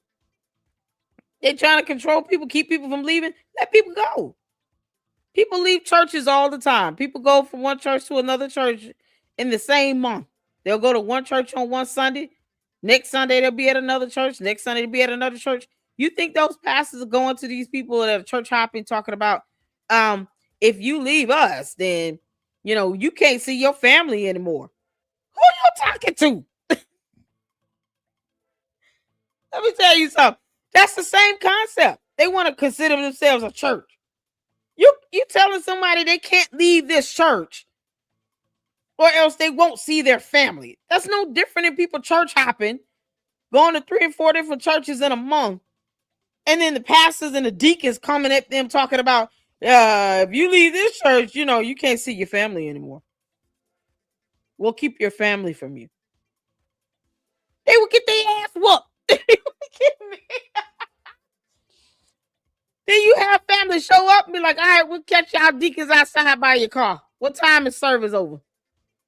Make sure you all take communion. You're going to need it. You can't make this up. You don't sit here and tell somebody they're not going to see their family again because they want to leave your church. Bye. I'm leaving this church. And I'm going to go home and sleep peacefully. It's that simple. They don't scare me. That's what they want. They want people to be in fear of them. I fear God and no one else. Not a thetan, not an alien, not this bogus machine. I fear God and God only. They don't run nothing here. They tell them to pay my rent. I can send them a bill. Child boo. Nuck if you buck, I will buck back. Child, please. They want people to be in fear of them. It's laughable. You're a cult. You're holding people hostage because you can't handle rejection. David Miscavige can kick rocks barefoot. You kidding me? You don't control free speech? Little janky ass on somewhere. Produce your wife. Show us proof of life, David. Or go back to your home planet. Wherever you came from with them thetans. Go back. The hell on. Can't make this stuff up. What's going on, Fox? How you doing? What's happening? Long time no see. Y'all, shout out to Ronald Albert Lanier is up in here.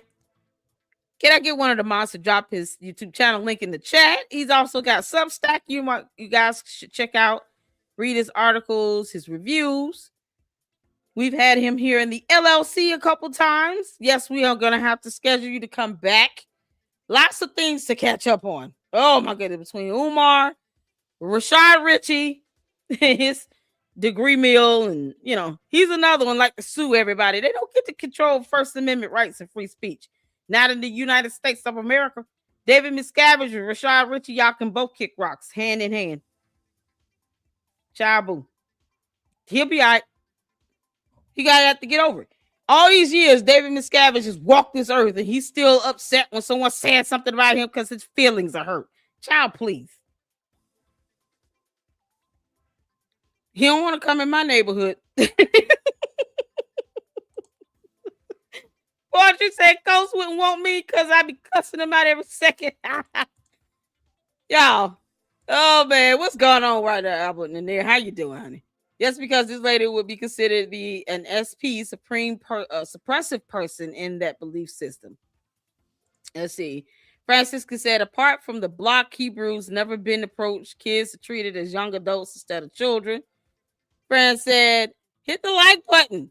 Thank you all for tuning in. Hit that like button. It's going to get real interesting. I'm going to drop the link after we check out the second video so you guys can come up and You have a few minutes to just tell me what you think and what's on your mind. And some of you guys, I think a couple of you all say you have actual, connections to this, and I want to hear from you.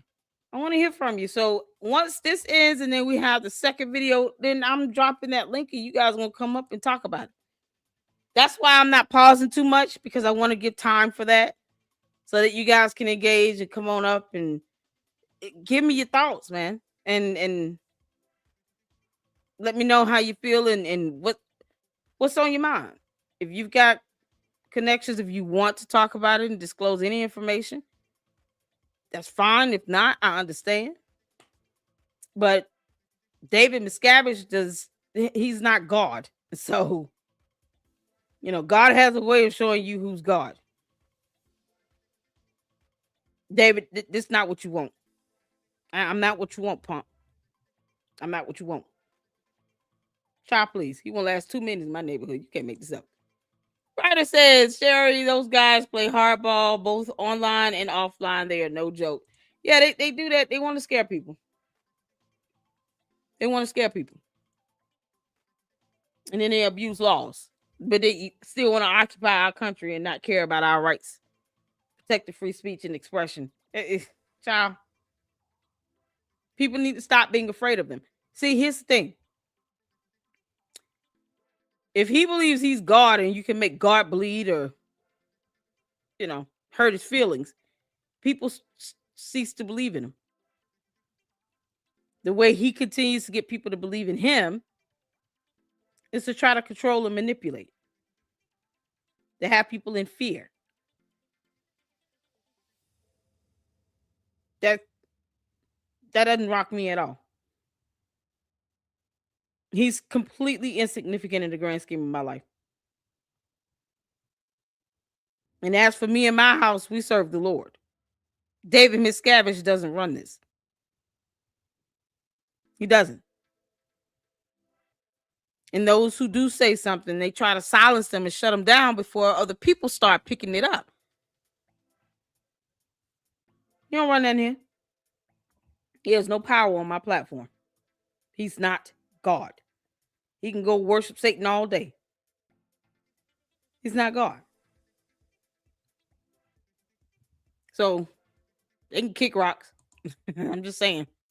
Let's see. They try to pass themselves off as a church, but act like a cult. Wonder why they attract government scrutiny in the UK.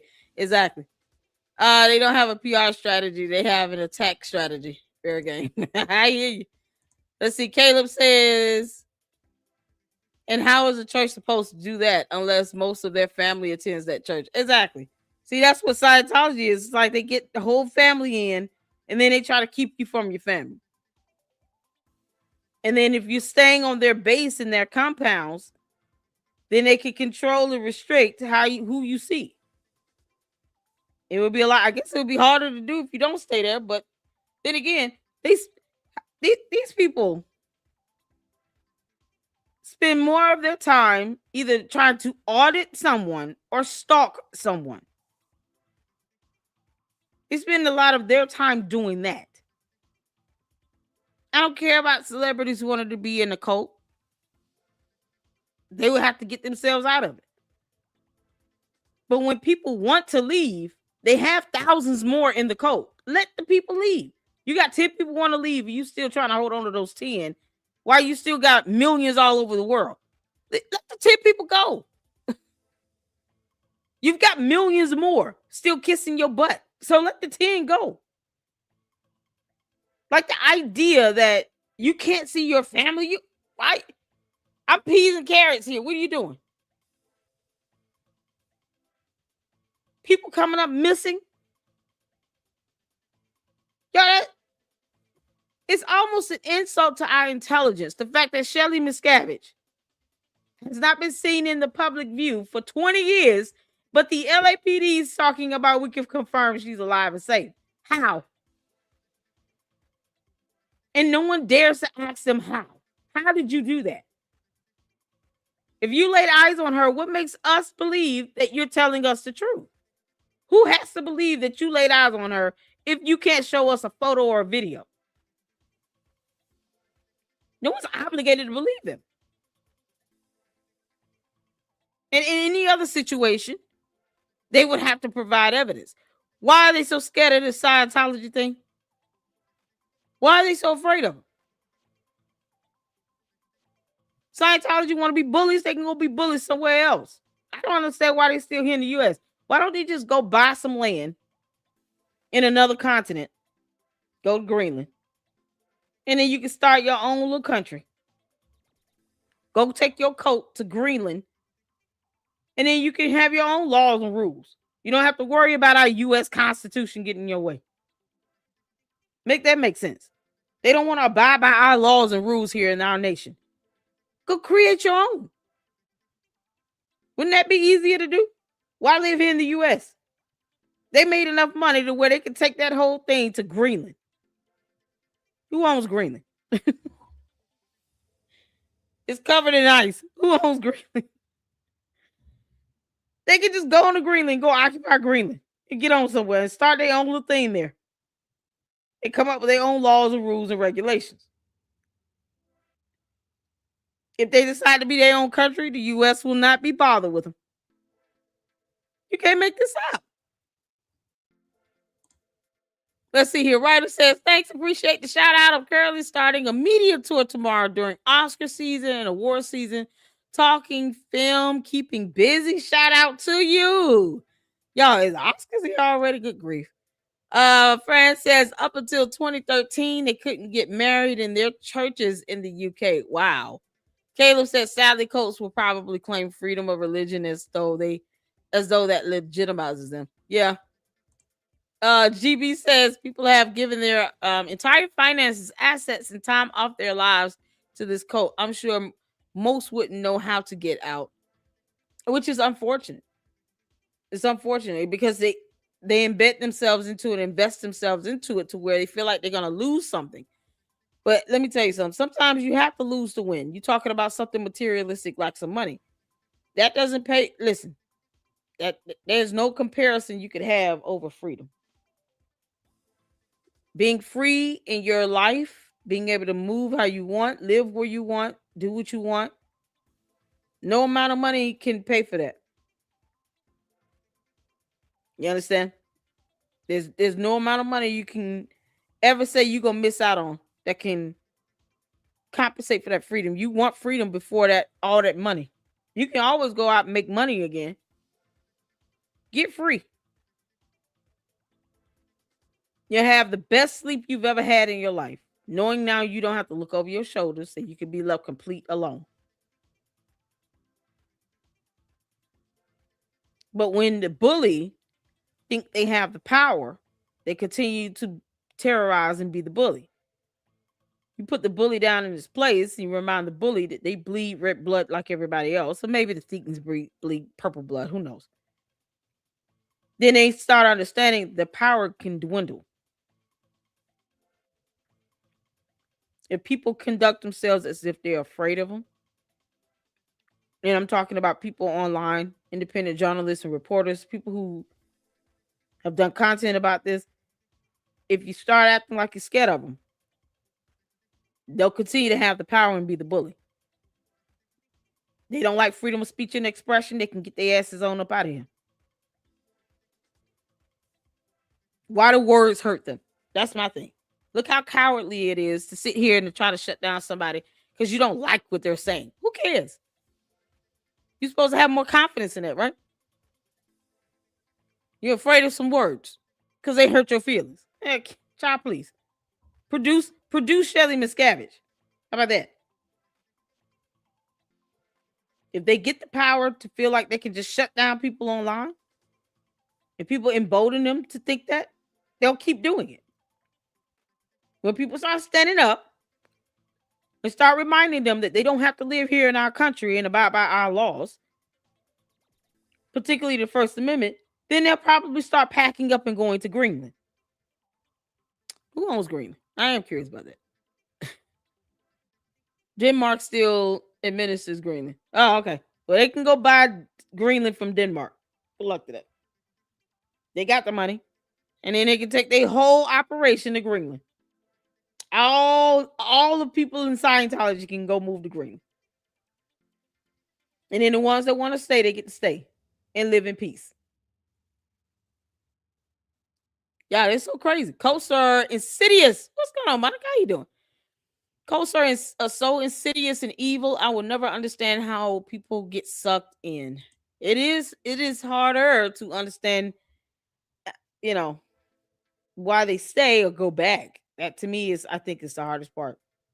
But that's how much of a control and a hold they have on people's mentality, on their mind. You can control someone's mind, you can control their decision making. And then you can control and manipulate them to think that what they're doing is wrong by trying to leave this dumb cult, as opposed to them enjoying their own freedom in this lifetime. They feel like they're indebted and enslaved to this cult. But then the cult get mad when you say that it's a cult and that they control people. Let people go. Like they don't care when it comes down to it. They just want people to believe something. No one owes them that. No one owes them belief in something when they don't want to actually make the decision to give people their freedom and independence. When it comes down to actually letting people go out of the cult, they don't want to do that, but they want people to believe that people have the right to choose. No, they don't. No, they don't. Cults are very controlling. And it's unfortunate. And they only think about themselves in this. This is so crazy. Let's get back to it, y'all. So I can drop that link and then you guys can come up and share some of your thoughts at the end. Let's get back to this. This one is almost done. And then we got the one that's coming up next with Leah Remini. I mean, I am proud to be somebody who started exposing Scientology, early on when it was still really hard and scary to do so. Like, it was really scary.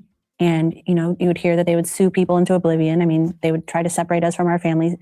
So I am proud that I exposed them and that I told the truth about them, even when it wasn't easy, even when it was hard. It's hard for me to look back and see myself as a kid. But when I picture my kid going through what I went through, that's the only time I can be objective. And I'm like, that's fucked up. Like, that is messed up. And Scientology is evil.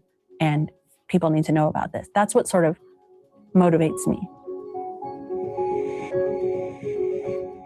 What a Scientology agent will do is they'll get a list of everybody you know. They will then contact every person on the list. We found out some really interesting things already. I was told when the head of the harassment division in the UK defected, that they'd spent £2 million harassing me up until that point. All the evidence against the Church of Scientology. Okay, you all. So this next video is, hold on a second.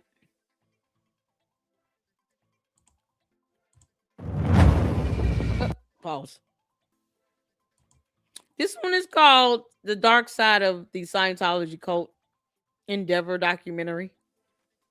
Make sure you guys go check it out. Let me drop the video link in the chat.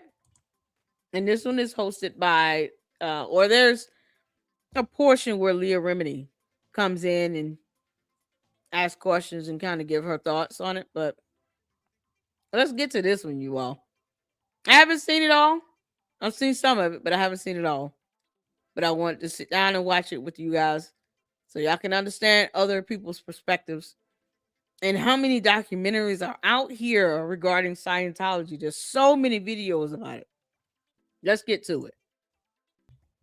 Right here. Policy violations. What?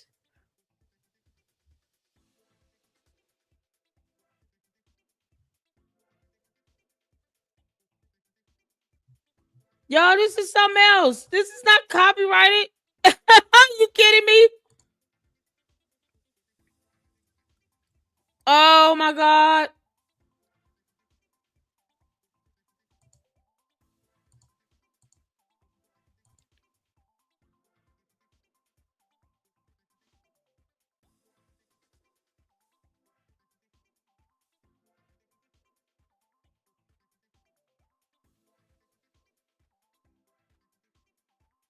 Can y'all hear me now?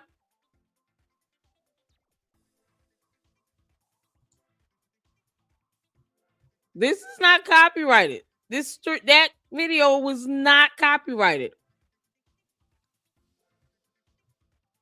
See, that's how they do. They don't want people to talk about it.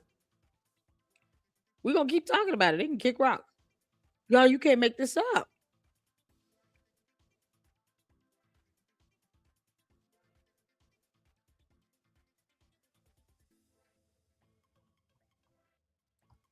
So this video, I made sure it is not copyrighted. It's not copyrighted at all. And I even sent you all the link. Can y'all hear me?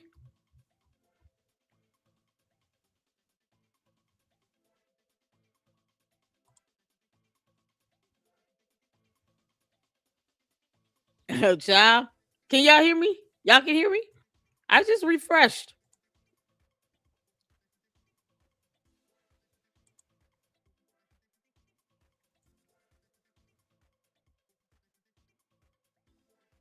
I don't know what happened. I just literally refreshed the page.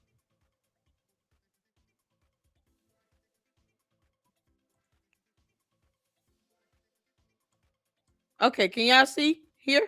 Can y'all hear? The Scientologist got me. Oh, you know, so what he reporting this as a false report. So then I'll appeal it. All these this video here, this is Endeavor. This is not copyrighted. We're watching a video on this channel.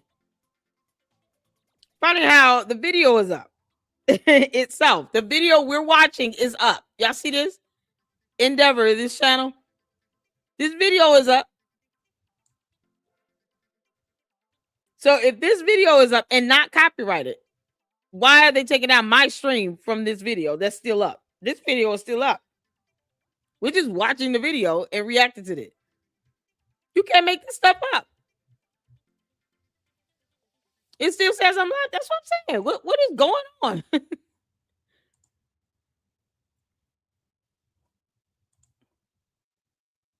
They would have to lie like hell to try to report my video when I'm watching another video on a channel where this video is clearly still up.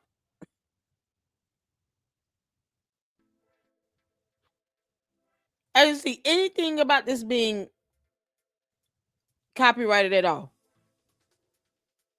Free documentary. See that? Free documentary. Nothing in here is copyrighted. Nothing. That's what I'm saying. And this video itself that we're watching is still up. Yeah, make that make sense. That's so crazy. It still says I'm like, yeah, that was crazy, right? Saying we're watching this video.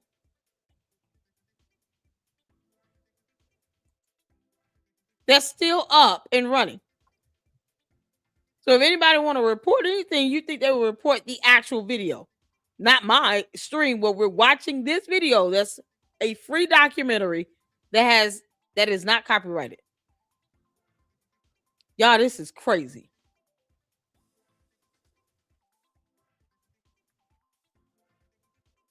And this goes to show how widespread it is too. It's in other countries. One of you all said somebody's right-hand man died. Hold on. Okay. Hey, Tammy. How you doing?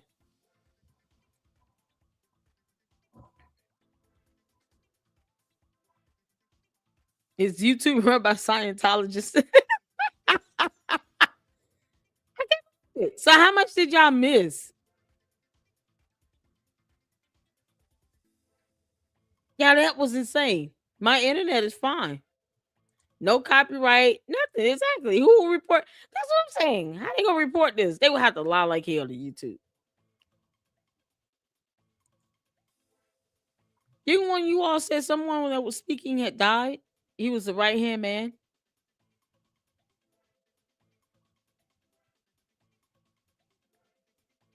Hold on. I'm trying to go up in the comments. That's Mike. He's dead. He was in the hole for 2 years. Davy's right-hand man for years. Which one was Mike? Mike Render?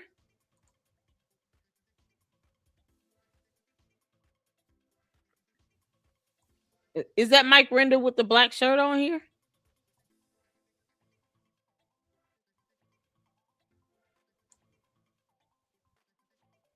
Or is this Mike Render here? I thought he was speaking another language. I'll tell y'all what, because there's so many videos.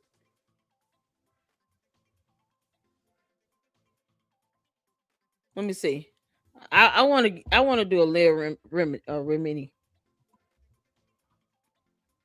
I want to do a video where she's speaking.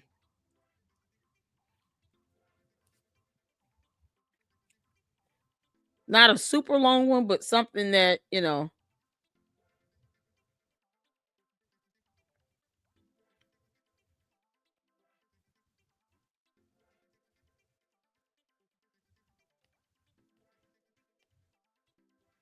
She went on Dr. Oz. Dr. Oz might be copyrighted.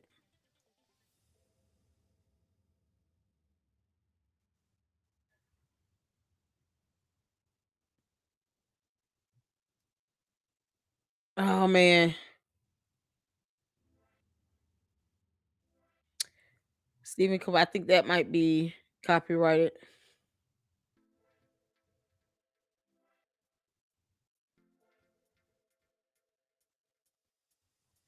Y'all, this is something else. Scientology, a history of violence. What?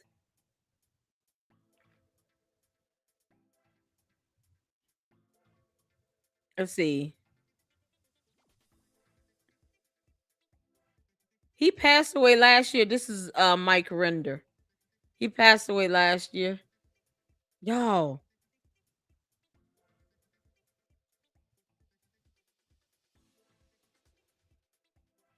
Let's check out the Tommy G one. We'll do the Tommy G one. Y'all, Tommy G went there in person.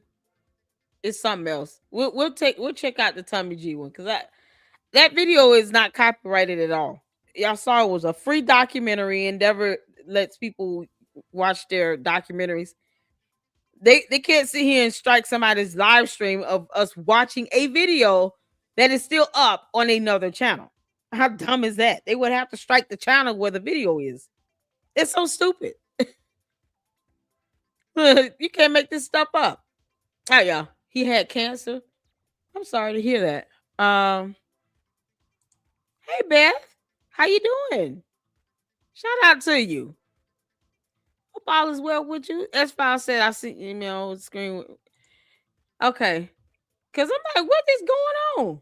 Y'all see something I don't see? It says stream unavailable, stream suspended for policy violations.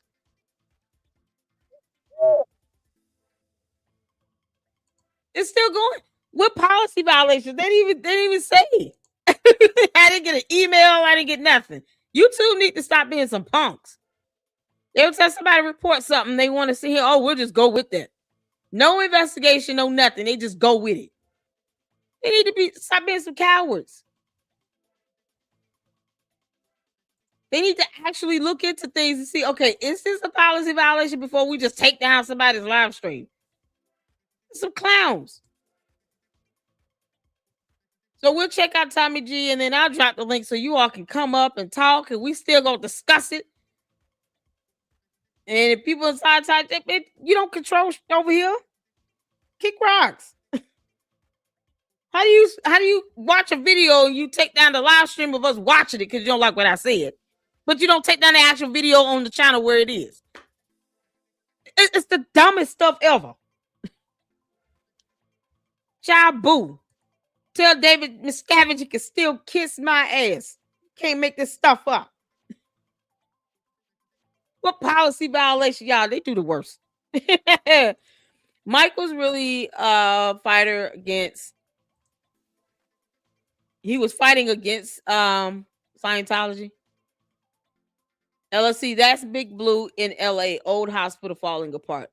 Okay. This is where Tommy G went, you all. This is educational stuff. Exactly. The documentary we were watching from Endeavor, free documentary. They let content creators and independent journalists use their content. There's no copyright to their stuff. That's what I'm like, what policy violation? You got some clown that got mad. Kick rocks. You got all these other channels that's got up Scientology videos and stuff. And those videos are still up. Child boo. You're not supposed to like what I have to say, Scientology. I don't care for coats. Child boo. They ordered something else. I'm on my phone. Your stream was not taken down here. Yeah, that's what I'm saying. I'm like, I didn't even see anything. All right, y'all. Let's check out Tommy G. He went to this location here. I think he did go to Clearwater as well. And they called the police there. But let's get into this one. Put a 1 in the chat where you can see it here. Let's go. How would you define Scientology? A family destroying human trafficking cults. When you die, it's just your body that died. You as a Thetan just jump into another body. So I was born in Scientology. From the very first breath that I took, I was in the billion-year contract. Pledging themselves lifetime after lifetime for 1 billion years. Pat Harney, you gotta relax. This is public, right? You open it up. All are welcome. Whoa. Wait, where's the private property line? You need to leave right now. Don't touch private me. property. Don't touch me. Private property. You need to leave right now. How's the Sea Org treating you? We can help you get out if you want to. Get out. You're trespassing. Where's the line? Okay. Where's the line? Now you get out or I'm going to use it. Y'all, that's crazy. Before I begin exposing one of America's most notorious cults and reveal to you what they do behind closed doors, first let's get you up to speed on what this religion is. Scientology is a religion that was started by L. Ron Hubbard, a man who also happens to have the Guinness World Record for being one of the most published science fiction writers of all time. It's a bit of a complicated religion, so bear with me, folks. It's based on the premise that a galactic overlord named Xenu brought billions of beings to Earth millions of years ago, chucked them into volcanoes, exploded them with bombs, and created creatures called Thetans, which essentially is this invisible spirit that attaches itself to you and is responsible for all of the negative things in your life, ranging from anxiety, addiction, emotional pain, and more. And the only way to remove these pesky Thetans from your body is to follow L. Ron Hubbard's foolproof process. His methods involve paying boatloads of money to the church for courses called auditing classes, and even signing yourself up for a lucrative billion-year contract to the church. This cult has a shocking list of charges against it made by former members who allege the following. From the age of 2 on, you sometimes saw your parents only once a week. Yeah. I remember we had one nanny. She was like 16 years old, and she was like stuck with like infants. Like It was, that whole thought process pretty much just stopped at the point where I was like, I don't know what to do about this. In order to investigate this religion for ourselves, we head to Scientology's 2 main hubs, Clearwater, Florida, and Los Angeles, California. What we find is a world guarded by secrecy. We have numerous clashes with church security. We hear heartbreaking stories from former members who were born into the religion, and we observe how Scientology has put a stranglehold on the city of Clearwater. Folks, truth is the most powerful weapon we have against lies, manipulation, and corruption. This is what Scientology does not want you to see. Folks, before I stick my boot up Scientology's ass, I got an announcement for you. These sweatshirts that have sold out many times, we finally restocked. We also have a gray version right here, a new colorway. And also one of my favorite t-shirts you ever made. Those stickers boot up Scientology's ass. That was awesome. I want you to see. Folks, before I stick my boot up Scientology's ass, I got an announcement for you. These sweatshirts that have sold out many times, we finally restocked. We also have a gray version right here, a new colorway. And also one of my favorite t-shirts we ever made from the Underworld collection on the website, TommyJimmyD.com. See you guys there.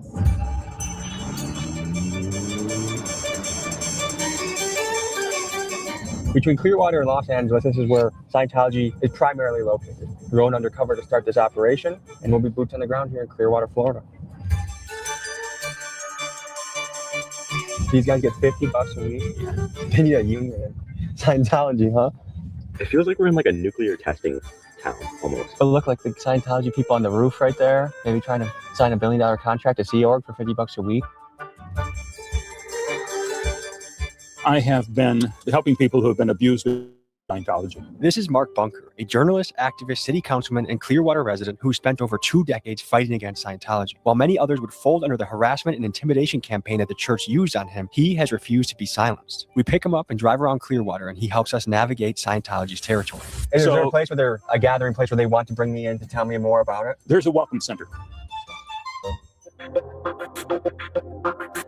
This is the Hacienda Gardens, and this is where the Sea Org members live. They signed a $1 billion contract to work for Scientology. The trees are going to cover up one area or level until boom, right here. Apparently, Miscavige lives behind those trees. We would be kept up all night and sleep for a few hours under our desk. Basically, any little sense of joy that you had, there were people marching around trying to take it away.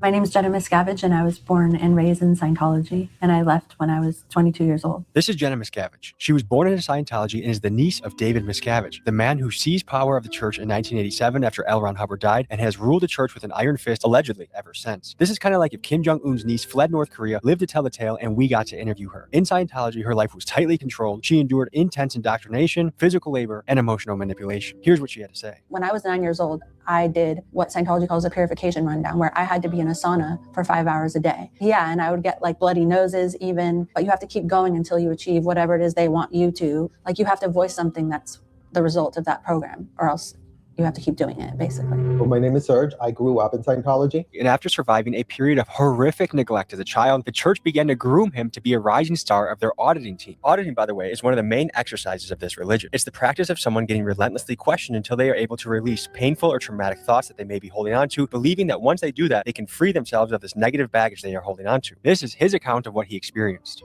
The kids go from the very bottom of the org board, which is like the maids, the ones that are like 14-year-olds doing the beds of the adults that are booking rooms at the hotels, right? They recruit all the little young ones because they can have them do anything. As a 12-year-old, basically, they put me into full-time training. So I was basically studying full-time. In Scientology, they would just call it an auditor. And then at one point that switched where I changed to be training to be the person who trains auditors. This is Aaron Smith-Levin. His mom got him into Scientology at an early age, and after being pushed to drop out of public school at only 12 years old, he spent most of his waking hours working for the church. Now all grown up and free from the cult, he is one of Scientology's most active critics, known for his YouTube channel Growing Up in Scientology. I worked full-time for Scientology from the age of 12 to 26. I was taken out of school to work full-time for Scientology. I never went to high school. I don't have a diploma or anything like that. Aaron's brother and I become like these like child prodigies that David Miscavige and Shelley were very obsessed with because we completed the metering course and got a license. We were the first kids that were able to read the e-meter. For reference, an e-meter is a sort of primitive lie detector that Scientology uses during auditing sessions to see if you are telling the truth. If an e-meter indicates to an auditor that you may be hiding something, even your darkest secret, you will be questioned again and again and again until you reveal that thought. Perfectly on a video and get a pass by Shelley Miscavige, which was like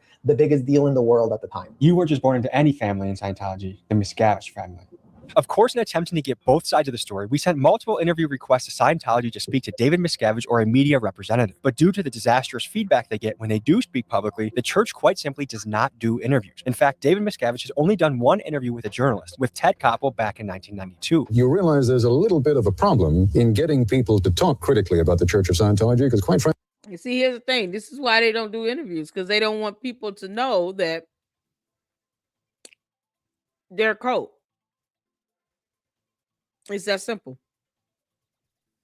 Look how they're trying to come after my live stream while I'm watching a video from another channel. It's the dumbest thing ever. No. Let's not have the video taken down. Let's have the live stream showing that video suspended. What the hell?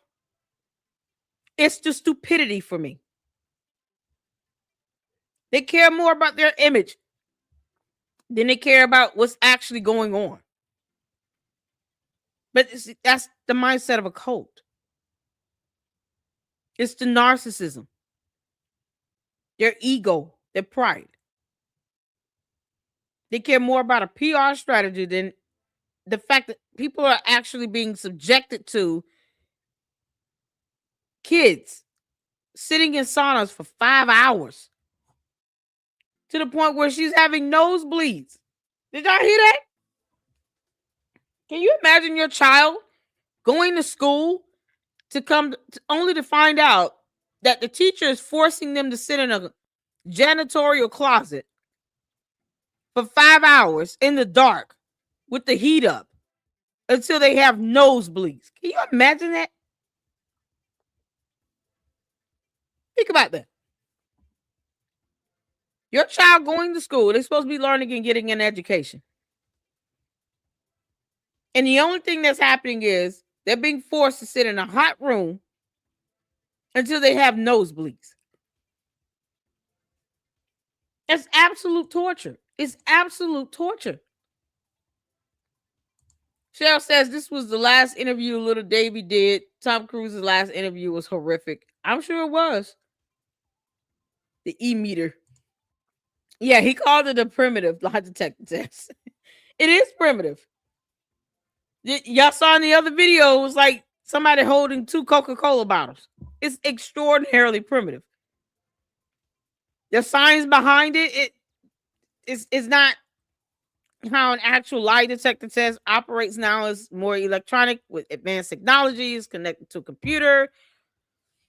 And then they're looking for physiological changes, not based upon some, electric conduct going through your body sort of thing. No, it's more that goes into it with the lie detector test. So even the explanation of how they use this is extraordinarily primitive. It's not any real science behind it. It's just a matter of let's just sit here until we see something move. And until we do, you're lying or you're keeping something. That's it. You don't need a machine to sit here and just falsely accuse someone of lying. Put the machine down and you can just sit there and talk to them and, act like a fake wannabe psychiatrist and tell them they're malingering until they start spilling the beans. I mean, you don't need that machine to do that. But it's the stupidity of Scientology for me. Let's take down a live stream video where you have 30, 40 people watching. Not the actual video itself on the other channel with millions of views. These folks are crazy. Yeah. It's insane. What was that video so I could continue watching it? These people are literally monsters to these kids. That was on the Endeavor channel. Let me go back. Because I had it saved. Let me put this in my... Because I know I can watch Tommy G. He doesn't mind. I used to be a Tommy G clipper. My second channel was that. So I know he's good with the video. This video we were watching is called Endeavor, the Dark Side of Scientology. Like, this video has 781,000 views and it's been up for over a year. Full documentary. You all see that? No, they want to try to put a policy violation on my live stream for watching this free documentary that has no copyright. Make that make sense. YouTube doing too much. They're catering to these idiots and it makes no sense. There's no way YouTube detected this as, it's a policy violation. How? Where the video is still up on that channel. It's just ridiculous. It's y'all. God. All right, y'all. Let's get back to Tommy G. He's got 6.5 million views in 9 months on his video. 6.5 Miscavige or a media representative. But due to the million views in the past 9 months on his video. And they want to put a policy violation on my live stream for showing these videos that are free. Make that make sense? YouTube, y'all need to go somewhere, sit down and kick rocks. This makes no sense. 6.5 million views. If that doesn't show the people who are interested in learning about what's happening in a cult in 2 major cities in our country, I don't know what it is. People want to know what's happening with this dumb cult. Little minions are going around you targeting the wrong channels. You got 6.5 million views on this video that's been sitting up for 9 months on YouTube. The other one has 781,000 views. It's a free documentary. That video is still posted up. It's been up for a year. Coming from my live stream while we're watching these 2 free videos is absolutely futile. When the videos themselves are still up. Kick rocks. Can't make this up. The disastrous feedback they get when they do speak publicly, the church quite simply does not do interviews. In fact, David Miscavige has only done 1 interview with a journalist, with Ted Koppel back in 1992. You realize there's a little bit of a problem in getting people to talk critically about the church. Yeah, GB said, if you ever get caught up in these little e-meters, for those that are in the cult, you want to get out, just go in and start farting. They won't know what hit them. Let it be one of those silent poops. It's a deadly attack. They're not going to sit there and breathe in your gases from your body.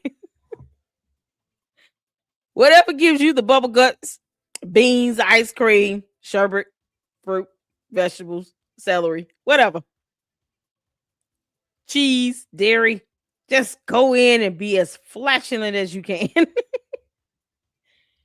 I'm telling you, it's the body's best defense mechanism. Poot. Then you gotta sit there and just let them bask in the ambience of your gases. I promise you, they will speed that thing up. Everyone's like, wait a minute. Passing gas? Yes, I am. I'm gonna keep going. It's gonna get worse the longer I sit here. just so you know that as an FYI. You don't want me to go to the bathroom? I'm gonna keep farting until you pass out. I promise you, you will.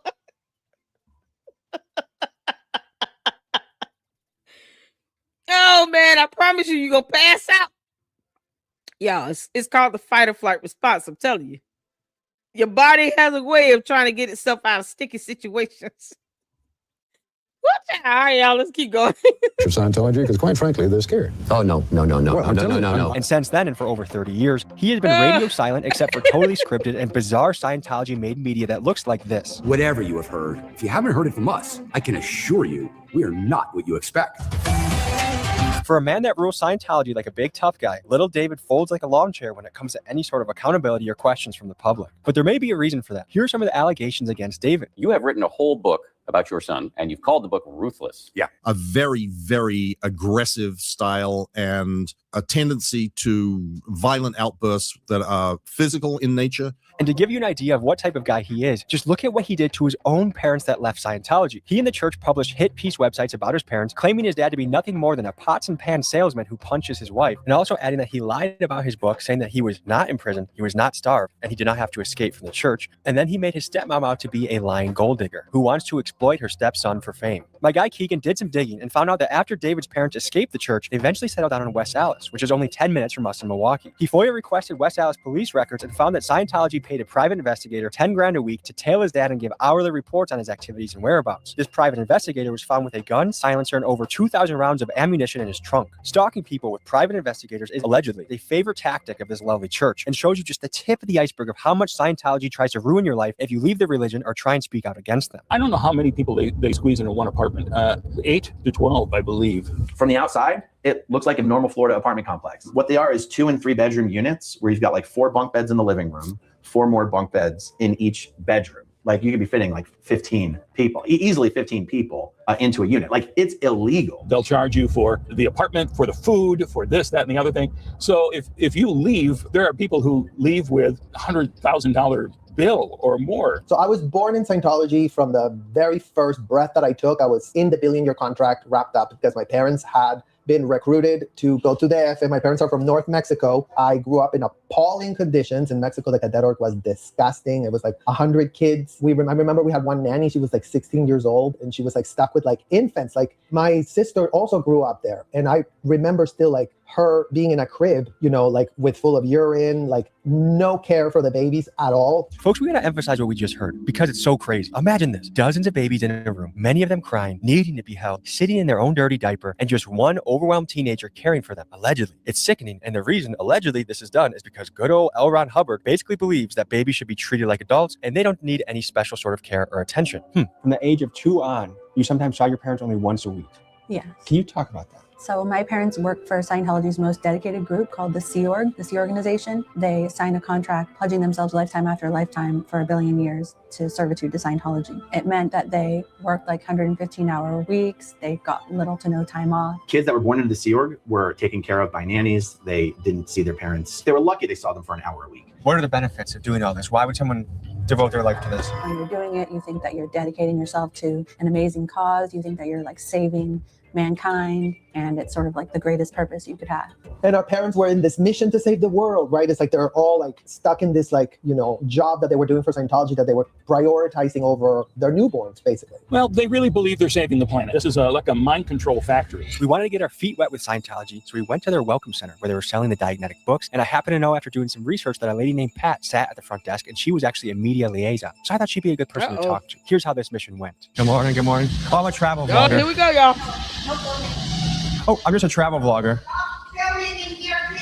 Pat Harney, you gotta relax. This is public, right? You open it up. All are welcome. L. Ron Hubbard. And who is L. Ron Hubbard? He is a science fiction, Western fantasy author, born in 1911 in Tilden, Nebraska. He is a guy who lived an amazing life, but was a pathological liar and a con man. He basically created Dianetics as sort of this like poor man's psychotherapy, and then a few years later created Scientology. Hey there, how you doing? I'm just trying to buy a book, sir. And why does no one here answer questions? I come over here. Can I buy a book first? Private property. You can, but you can buy it out here. Are you like a leader here? Can you please come outside? Are you a Sea Org member? Can you please come outside? I will come outside if you can answer like 3 questions. I would love to come outside. Come outside, please. This is private property. Hey, Elron. All right, Pat, have a good day. I wish we could have talked more honestly. Hey guys, they're not really open to the public anymore. We have their Agent Smith coming. You come up. Oh no. Agent Smith, what got you into Scientology? Oh, sorry, I'm just, hold on, I'm standing still, he's taking a picture. I'm trying to pose. I don't want it to be a blurry photo. The house in the gardens, what time? Look how stupid he's acting. Why is he acting like a child? Do you want to see this? This guy came out of nowhere and just walking up aggressively with this camera. Yo, this is how they act. This is how they act. I mean, like clowns. They acting like children. All they had to do was, he was like, can I buy a book first? And Tommy G doesn't care if you record him or take a photo of him. He understands that. He understands that's the nature of his business. Look how this dude comes out of nowhere with this camera, y'all. Like he's being so intimidating. They don't scare nobody. This little Oompa Loompa comes up with this camera like he's some secret agent spy. It's laughable. Are you a Sea Org member? Can you please come outside? I will come outside if you can answer like 3 questions. I would love to come outside. Come outside, please. This is private property. Hey, Elron. All right, Pat, have a good day. I wish we could have talked more honestly. Hey guys, they're not really open to the public anymore. We have their Agent Smith coming. Can you come up? Oh no. Agent Smith, what got you into Scientology? Oh, sorry, I'm just, hold on, I'm standing still, he's taking a picture. I'm trying to pose. I don't want it to be a blurry photo. The house in the gardens, what time do you think I should be by later? Like, you guys do cookouts or anything like that? Yeah, something like that. I bet you guys would actually enjoy our website. Check out our TV channel, okay? Fantastic. All right. Y'all, they're taking over Clearwater. They answer no questions. I wasn't allowed to buy the book, which I was genuinely, I would have bought the book. I met Pat at the front. Pat is the PR person. Oh, she's the PR person. No one would answer even one question. Of course not. Next, we went to the infamous flag building to see if we could infiltrate and see what was going on inside. Unfortunately, a call to the Clearwater Police Department had already been made, and as soon as I touched the doors, I turned around and saw the police waiting for me. Looks like the police may have been called. What? And they're following us. There was a call on a van, a suspicious vehicle, so. A suspicious vehicle? You guys can film them. Y'all see how they run the entire city? Police just following them as opposed to solving real crime or seeing what the hell is going on inside the building itself. You know, I think a child sitting in a sauna for 5 hours to get nosebleeds would be more important than them following Tommy G around. And he ask him if he's scared. He ain't scared of them. Y'all, this is something else. Look how the police are acting. From a cult that does not pay taxes. They don't pay taxes. So they add nothing to the revenue of Clearwater, the city or the state of Florida. They don't pay any federal taxes. They pay nothing. And yet somehow they get to control and dictate a city on U.S. soil. Make that make sense? You want, but just don't antagonize them, I should say. Otherwise, they're going to do a criminal trespass on you. So that means if you step foot on any of their property, you go to jail. It's silly. Well, right now, I'm really just trying to talk to one Scientology member that'll answer. Good luck. Y'all, that's so crazy. What is it like living in a city that's dominated by Scientology? It's horrible. When we see them, they're marching in line like zombies, you know, down the street. What do you think about them owning $200 million worth of real estate? I mean, if that's what they want to do and they're not hurting anybody else, as long as they're American citizens. Well, they bought that whole block. What? 2 blocks, I believe. And across the street, too. They pay their taxes. They're tax exempt. They don't pay taxes. So no, I disagree with that. Elon Musk needs to get on that. It needs to be looked at, investigated, and someone to make a good decision on that. And that's going to be President Trump. Nobody knows anything. Is the town trying to do something to... The commissioners are, but what can you do? Scientology started secretly buying up all the property downtown here in 2017.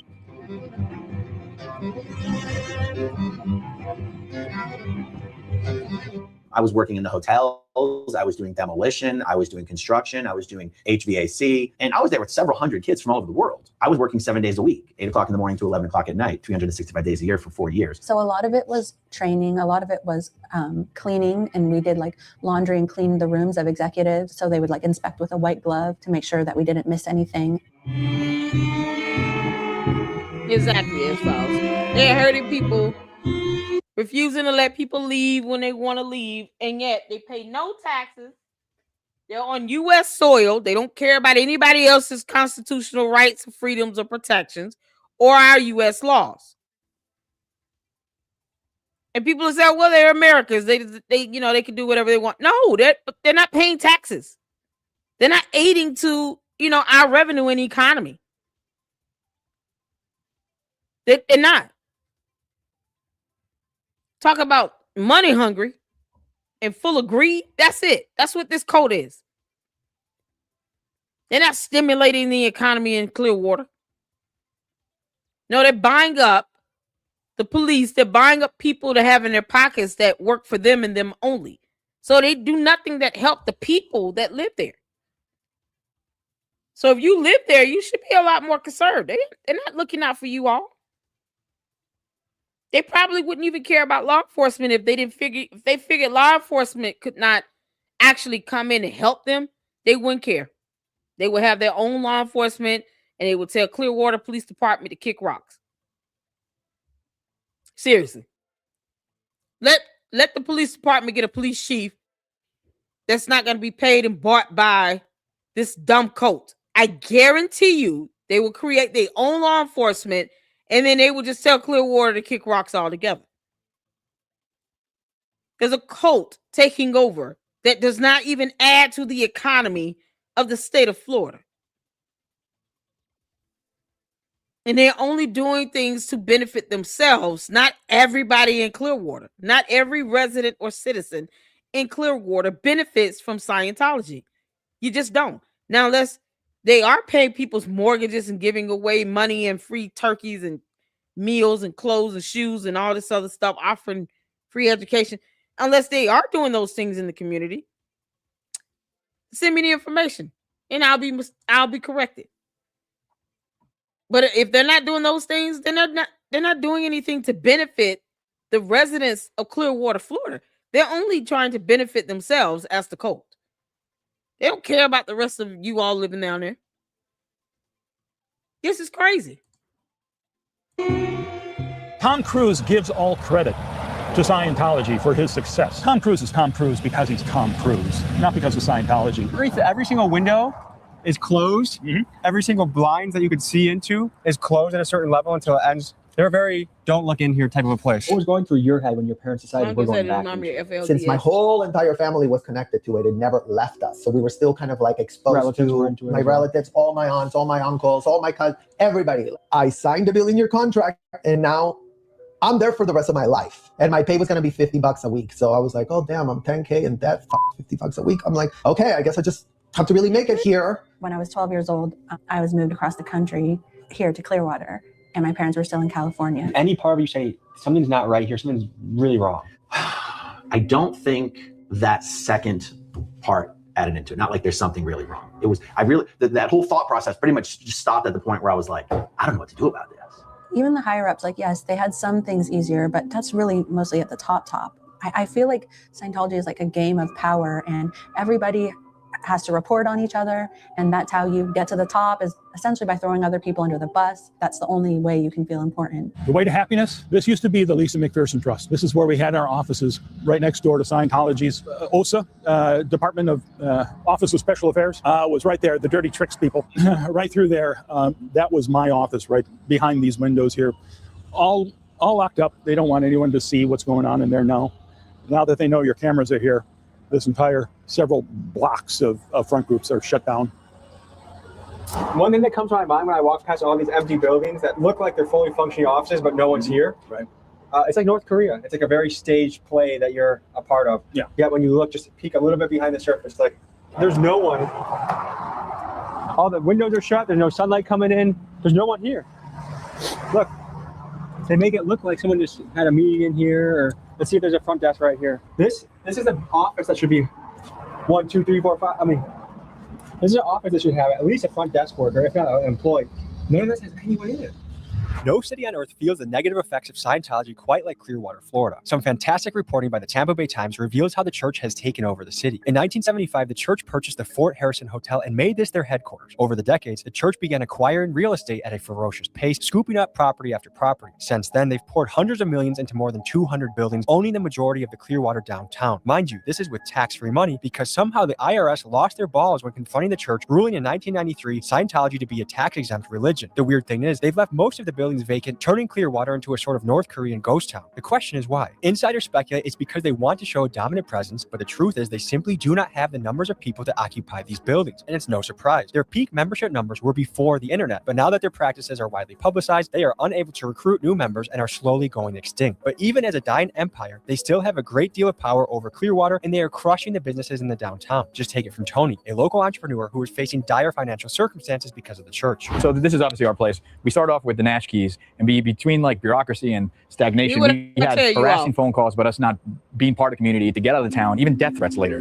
But it took us 3 years to get these places open, 1.5 years of permitting, more walls than you can imagine were being put up for us, but we got open. When you say death threats, tell me more about that. Death threats meaning like poisoning, harassing, to get the f out of the town. That someone tried poisoning you? No, they allude to that they're going to poison me. Describe what's happened to this block over time and how Scientology has impeded local business and pride. The way they actually affect it is that the negative stigma that has on it, the overbearing control and presence that they portray. They like to portray like a sense of unity that is disheartening to most of the community. Is that their bus behind us? Absolutely. They're more organized than our government. And their bus windows are blacked out. Yes, they have very weird things that they do. I've seen a bunch of strange things. This is it. It's a two-story club. It is nice. And in the evening times, I've seen this place just booming. If you want to fight against the empire of Scientology, come into this local business, spend some money, get a cigar, get a drink, and meet this handsome fella right here. Let's take back Clearwater. Yeah, that's just so crazy here. Didn't I just say that? They don't benefit the residents there in Clearwater. Citizens are not being benefited by this cult. They're trying to shut down local businesses, trying to run them out of town, and for what? They bought up all those properties and then they end up being vacant because now they can't recruit like they used to because it's a cult. You know, we bless God for the advancements of science and technology. Well, we can just go online now and then watch all of these wonderful videos about people who are going boots on the ground like Tommy G, Leah Remini, the documentary we were watching, where they're willing to expose this stupid cult and how it benefits no one but themselves. They're not doing anything to open up its doors to the community. They're not trying to keep the residents happy. They don't help the citizens of Clearwater. They do nothing. And then they have the audacity to run away potential business to help money come flowing back into the city. So they put their own foot in their own mouths. If they were smart, they would let other people have businesses which would attract more tourists and more individuals. And then maybe they can get out into the community and talk to people. They can't do that because of their own narcissism. Because they're too dead set on trying to control somebody and their live streams. They're not smart enough to actually recruit. Yeah, let's chase everyone away. Let's chase everybody away. Potential customers, clients, business owners, chase them all away. We control this, but then now we're mad because no one's occupying our dumb buildings. Make it make sense. You can't make this stuff up. So if y'all do go, y'all make sure y'all go support that business owner. It took him a year and a half to get up and running to start making some money. And I'm sure they had to go to court. You can imagine if they got the courts bought off and paid for, how horrible it is. They seem like they the type, this cult, that would go after like judges and stuff. If judges rule against them, they would go after judges and not care about federal laws. You can't make this up. No fear of our, of our justice system. They don't care. Why should they get mad when someone vocalizes how they feel about them? If they don't care, why should I? I could care less about how Scientology feels. They're a cult. And they're not helping communities at all. So all the residents there should be in an uproar. Y'all should be out there protesting them every damn day. Every day. They don't pay your bills. They will not add to your community. They will not help increase, schools. They're not going to give your kids free education. None of that. They're buying up buildings and then they're turning them into abandoned bando properties. Imagine Scientology being like a bunch of Umars. The Oompa Loompa Johnson multiplied by how many ever, with all these bandos around talking about FDMG is coming. Just imagine that. And then go out and protest them. Fight back. Take your city back. Clearwater. Take your city back. Push this dumb cult out. Tell them to go move to Greenland. Get it from Denmark and move to Greenland. They can take their money over there. I'm sure Tom Cruise would not mind funding them to move to Greenland. And take back your city. They do nothing for you. This is crazy. Let's get back to it, y'all. $1 at a time, like you said. Do you remember what feelings were going on in your head as a 5-year-old that led to the paint thinner? We had no one to go to. Like, there was no adults around. Like, all the adults were compromised. So in 1986, L. Ron Hubbard ends up dead. And because they had seen that a lot of people had left the Scientology because they were treating them so horribly, they would always come back with this amnesty. We're going to forgive you for all the suppressive acts you committed. If you come back, if you write them down, then we'll forgive you and then pretend they didn't happen. So that's when my parents got wrote back in. They said, you're a suppressive because you blew because your child almost died. Oh, yeah, no, we're going to forgive you for having left without permission. To really see what's going on in Hacienda Gardens, got a drone operator that's going to show us what's happening and also show us their real estate holdings. Nice to meet you. Hey, nice to meet you. Big fan. It's crazy. Appreciate you, man. Oh, if you could go over to where the pool is, then that will help orient me a little better. It's like if you want to turn around? Yeah, straight up Oh, there. it's a training area. Okay. Yeah, and you go to the end. That was where. Right here? That was the end one, yeah. And my mom. That was the That penthouse ending. suite there? It was just 4 condos, and there would always be a security guard posted, sitting across the way. What the hell? It actually won't let me go lower. That's weird. Do you think it's a blocker? That's the only thing I can think of, because they'll let me go up, but it won't let me go back down to where I was. Interesting. It's really odd. And you lived in these apartments for how long? For about 4 years. I lived here for a few years as well. Really? Yeah. Do you remember which block you lived in? Y'all see that Multiple blocks, compound? but one of the last ones was this one right here. And you really can't get out unless they let you out. Like, we would have to come out and tell them what we were doing. Like, if it was one in the mornings where we would do cleaning, and if we wanted to like go to the gas station or something like that. we'd have to Like even come. going for a walk That's the outside? thing, like a normal apartment No, complex. this is crazy. You know, the magnetic doors. You know, like if you have gates and magnetic doors, usually you can't get out. You might need a key to get in. You cannot get out of this apartment complex without a security guard letting you out. Nobody can. Is that D block? Why can't I read it? Yeah, that's D block. Okay, so I lived here in D block. Yeah. Like so towards- interestingly, they actually turned the camera away from us. Oh. Anyway, so I lived at the end of D block in like the lower levels. They actually had fixed these ones up to be a little bit nicer. Would you be surprised if they had vehicles patrolling? I'm sure they have vehicles patrolling. Is it that? Are they that paranoid? Yeah. I mean, David Miscavige takes his security as seriously as a head of state. The car getting in. Let's get in. Here we go, y'all. Here we go. Hey, we're gonna meet with David. Here we go. Hold on, please, sir. I just want to ask a question to David. They're trying to get on the compound, y'all. Sir, please. Oh, sir, ow! Geez, there are 1, 2, 3, 4, maybe 5 cameras on us right now. How long were your parents out before they went back in? What was this? Like maybe like 3-4 years. Then L. Ron Hubbard dies. They go back to Mexico. They get recruited back in again. Was their life terrible outside of Scientology?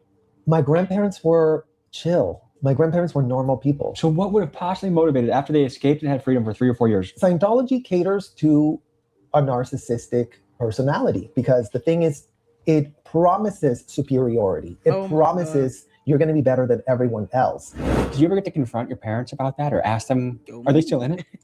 No, my parents aren't in Scientology anymore, and they think Scientology is horrible, and they've said that it's like the biggest regret of their life. How was it escaping Scientology? Well, I guess the thing is that in Scientology, at certain levels of management, they actually won't let you leave. Like the area will be surrounded by gates and they won't let you out the door. If you manage to leave, they'll chase you because when you leave, people who are in Scientology are no longer able to speak to you. You can't get a job at a Scientology company. Like in my case, I didn't know how to drive. I didn't have a bank account. And so your livelihood actually getting a job depends on you being connected to these people, or you lose every family member. And so while you can just walk away, that's like totally deceiving. You risk losing everything that's important to you if you do. I got it in my head that we wanted to storm the Celebrity Center, which is the place that the highest ranking and most influential Scientologists go. Actors like Tom Cruise and John Travolta, and businessmen like Grant Cardone. So I wanted to see for myself what was behind these walls. Here's how that went. They finna stop the building. Whoa. Wait, where's the private property line? Where's the line? Guys, it's private property. Is You're on the sidewalk. Oh my God, he's on private property. Right on the sidewalk. No, but You're on private property. what makes it worth selling your soul for $1 billion years? Just move to the sidewalk. That's Does what we're Tom Cruise know that you guys work for $50 a week? All we're asking is just move to the sidewalk. You need to move out here. Oh, whoa. Does Tom Cruise know you work for $50 a week? Why are you bumping and grinding on me? This ain't a Nelly song. We need you to partner. move off. You're on private property, sir. How do we talk to someone from You guys Scientology? need to leave right now. Get off the property.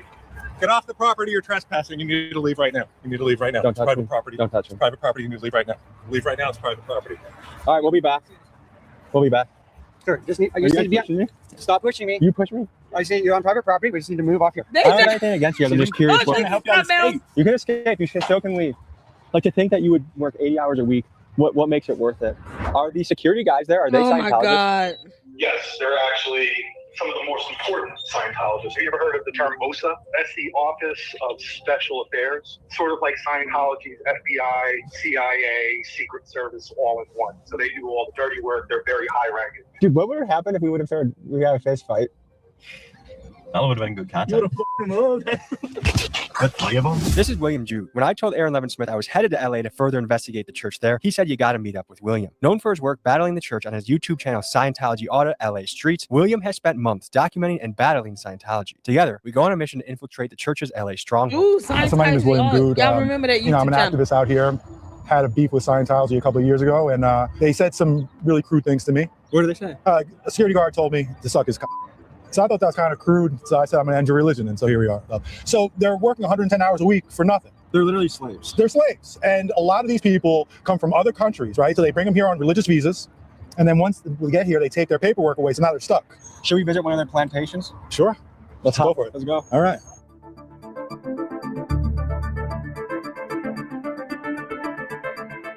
So let's just drive by there real quick so I can just go show you how to go about doing it. Y'all remember that Then YouTube park channel? a few blocks away. Scientology Audit.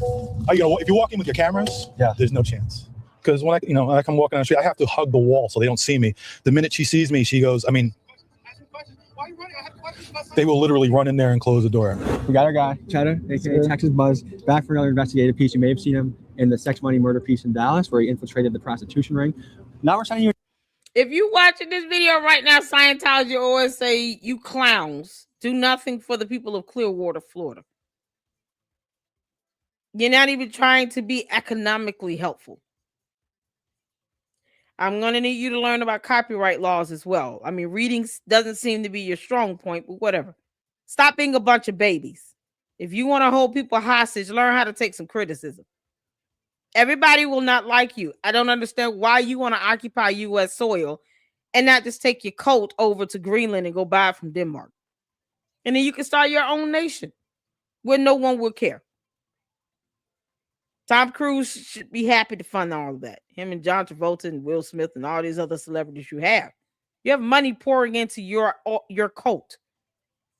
Take that money, go buy up Greenland, and then you can go do what you want to do in another country. You can't make this stuff up. Why sit here and drain us here in the United States of America? If you have no regard for our laws or our Constitution, get your asses out and go and create your own laws in another country. You can't make this up.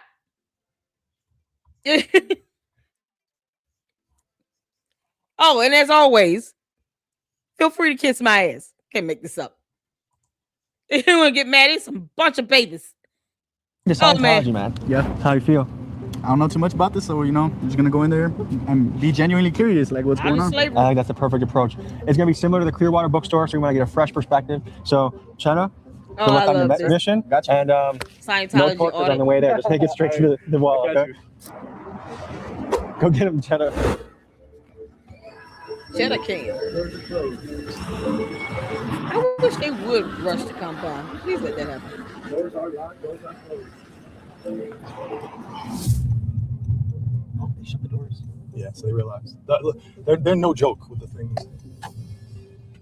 What happened there? No, nothing. They just closed the doors. Did you see him close the doors? No. They already had him closed. They already had him closed. This is Dre. He's one of the editors on my team and has been with us for a few months cranking out videos. In making this piece, we found out that he actually had joined Scientology for about a week. Here's what we learned from him. I'm Dre, and I almost joined Scientology. It was back in 2020 that I took a trip out to LA. Being in the area, you always heard about Tom Cruise talking about Scientology. So it was one of those stops I wanted to do. I was just on a regular touristy trip. I was looking at the stars, and then they got people in suits always just walking down and forth closer to the Scientology building. So that's where they got me. Initially, when you go into that building, they have their showroom. So that first half that I stepped into was the museum part. And they have posters, TVs, small little like segments of like who they are. And then once you go into the back room, it looks more of an office, but like higher end office. They have their cubicles. They'll bring you into one of the cubicles and start talking to you. It felt like therapy. The whole time they're very personable. So they're always looking at you. It feels like they actually want to get to know you. We were in there for, I want to say like 4 hours. They emphasized me coming back. And they kept on saying like, oh, well, how long are you here till? Could you come back tomorrow? We can like do more things. So they took me from the initial consultation, I'm gonna call it, and then they pitched me we think you'd benefit from this first seminar, which is this book right here. I got this book during that seminar. So if someone was leading the course, they showed us videos, we talked about it, they made us like write. So it was a full blown, you're interacting with the person teaching us, and then the videos are showing us. Was that the last time you went? Like, did you ever return to Scientology? I never went back, but I know that I continuously get emails and I still get letters sent to me. Is that Jennifer? Jennifer Crosshauer. She's like their main. I just poked in their work. That is Jennifer. That is Jennifer. Should we talk to her? Try to. The lady William spotted is Jennifer Crosskopf. She is Scientology's chief legal officer, even though it's unclear if she even has a license to practice law. She's the one in charge of things like getting restraining orders on protesters and personally signing all legal documents between the church and the city of Los Angeles. We jump out on foot to try and speak with her. Jennifer, can we talk to you a little bit? How's this T-Org treating you? We can help you get out if you want to. Jenny! Stay off the property, you're trespassing. Where's it start? Nope. Wait a minute. Private property. I'm missing something. Get out of the property. You're the fuck out. Get out. You're trespassing. Where's the line? Okay. Where's the line? They don't even know she has her license to but practice I know law. that I continuously get emails and I still get letters sent to me. Is that Jennifer? Jennifer Crosshauer. She's like their main. Did y'all hear that? I just poked in their work. That is Jennifer. That is Jennifer. Should we talk to her? Try to. The lady William spotted is Jennifer Crosskopf. She is Scientology's chief legal officer, even though it's unclear if she even has a license to practice law. She's the one in charge.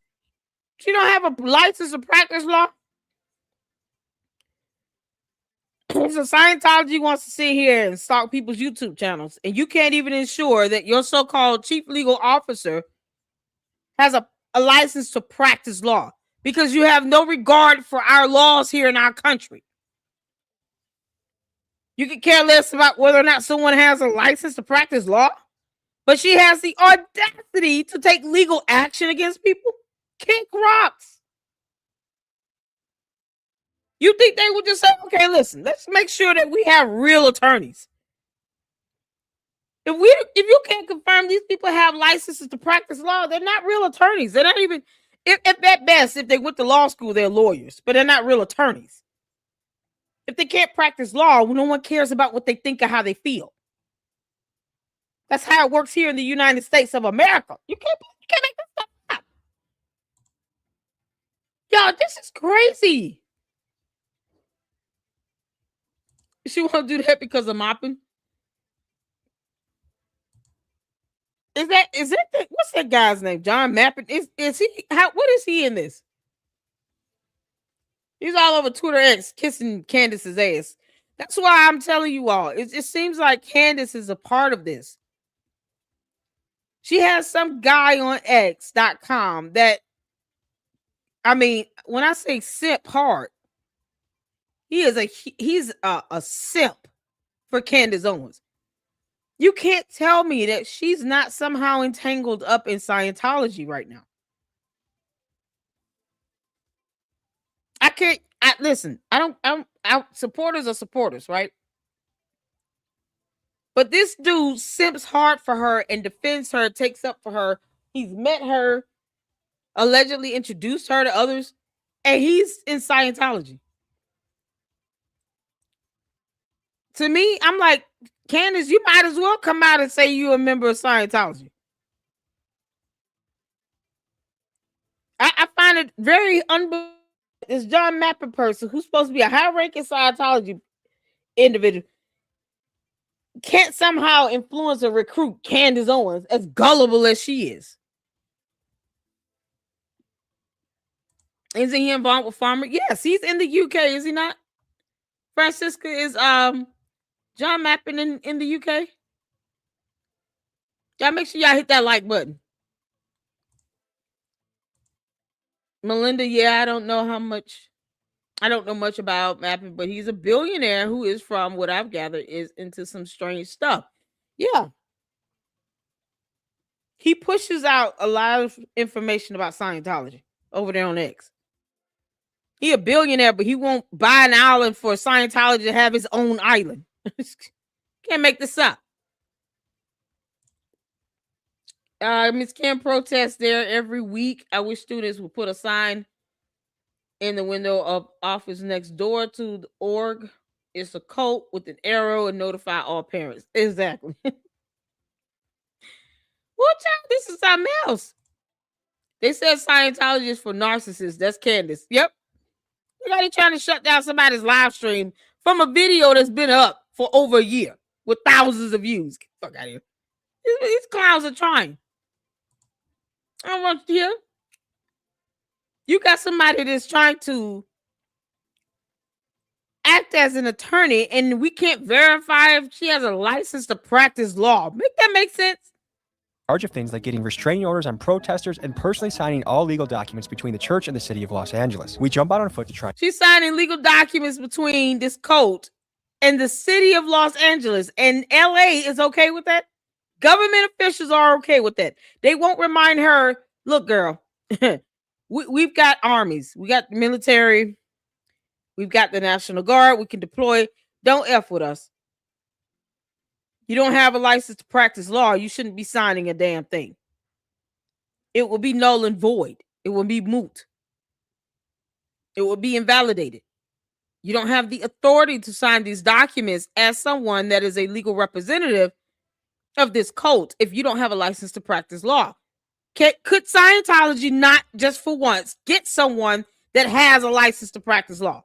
Why is that so difficult for them? And they got all this money coming into this cult. They can't find a real attorney. Make that make sense? That's insane. Jennifer, can we talk to you a little bit? How's this T-Org treating you? We can help you get out if you want to. Jenny! Stay off the property, you're trespassing. Where's the start? Nope. Can you tell me what the line is? Private property. Is she running? Yeah, you're the fuck out. Get out. You're trespassing. Where's the line? Okay. No. How fast did that lady book it? Church in the city of Los Angeles. We jump out on foot to try and speak with her. Jennifer! I don't see her. Can we talk to you a little bit? How's this T-Org treating you? She we ran can help you in. get out if you want to. Jenny! Stay off the property, you're trespassing. Where's this? Yo, where's she the ran start? in the building. Where, can you Look tell like me she the ran line? in. Get the fuck out. Get out. You're trespassing. Where's the line? Okay. Where's the line? Pepper spray. Now you get out or I'm going to use it. That seems like a crime. Let's see here and be aggressive. That's a little pussy move. His ass out. A real man wouldn't need pepper spray. I would love to see the inside. Has any footage really been captured on the inside? Through the windows, but every time we film through the windows, they try to prosecute. You notice something? Yeah, there's something no windows else. are open, right? Shades are down everywhere. So with the internet, it's almost impossible for them to recruit. Yeah. Before the internet, when information wasn't exposed, it was a cool hip Hollywood thing. All the LA people were doing it. Monkey see, monkey The Bar do. Association. But that's, Exactly. that ship is Could sailed. Yeah, the Celebrity Center. The reason they bought the Celebrity Center is that was going to be their main recruiting spot. That's where all the stars are going to come hang Oh, out. I And you know know, what? they don't have I one. want to be part of that. That's cool. And they give acting classes there for free. Hell yeah, I want to go there. Little do you know, it's not really an acting class. You're just being recruited in. But now, because of information, all the younger generation knows. They're like, oh no, that place is a cult. What was the moment that drove you to the point where you said, yeah. I got to get out of here? It's hard to just say one moment because so many things happened throughout my life, so many things that were horrible, so many things that should have been the moment. But it was after a period of time where I had been on a Scientology mission that was in an area where it wasn't as so rigid as the base that I had returned to after, where they weren't letting people sleep. They were like, if you were to fall asleep during an L. Ron Hubbard lecture, they would make you they would first embarrass you in front of everybody by screaming at you, and then they would make you scrub the dumpster. So they make you pay for an interrogation that if you don't want, they're just going to force on you. And then what? I'm just curious. So when people get out and they try to send somebody a bill, I mean, I would just ignore it. What are you going to do? Report it to my creditor? Oh, no. If I don't handle anything, if there's no way you can garnish money, first of all, what would that look like? Them trying to garnish somebody's check for an interrogation they forced on you. I don't have to pay for your dumb interrogation like that. Why are they doing that? And then they get mad when people want to leave the code. You should want them to leave the code if they can't pay for your interrogation, right?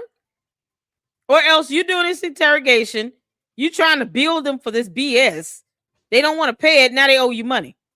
As opposed to you just saying, okay, you don't have to do it, then get on and we kick you out, and that's it.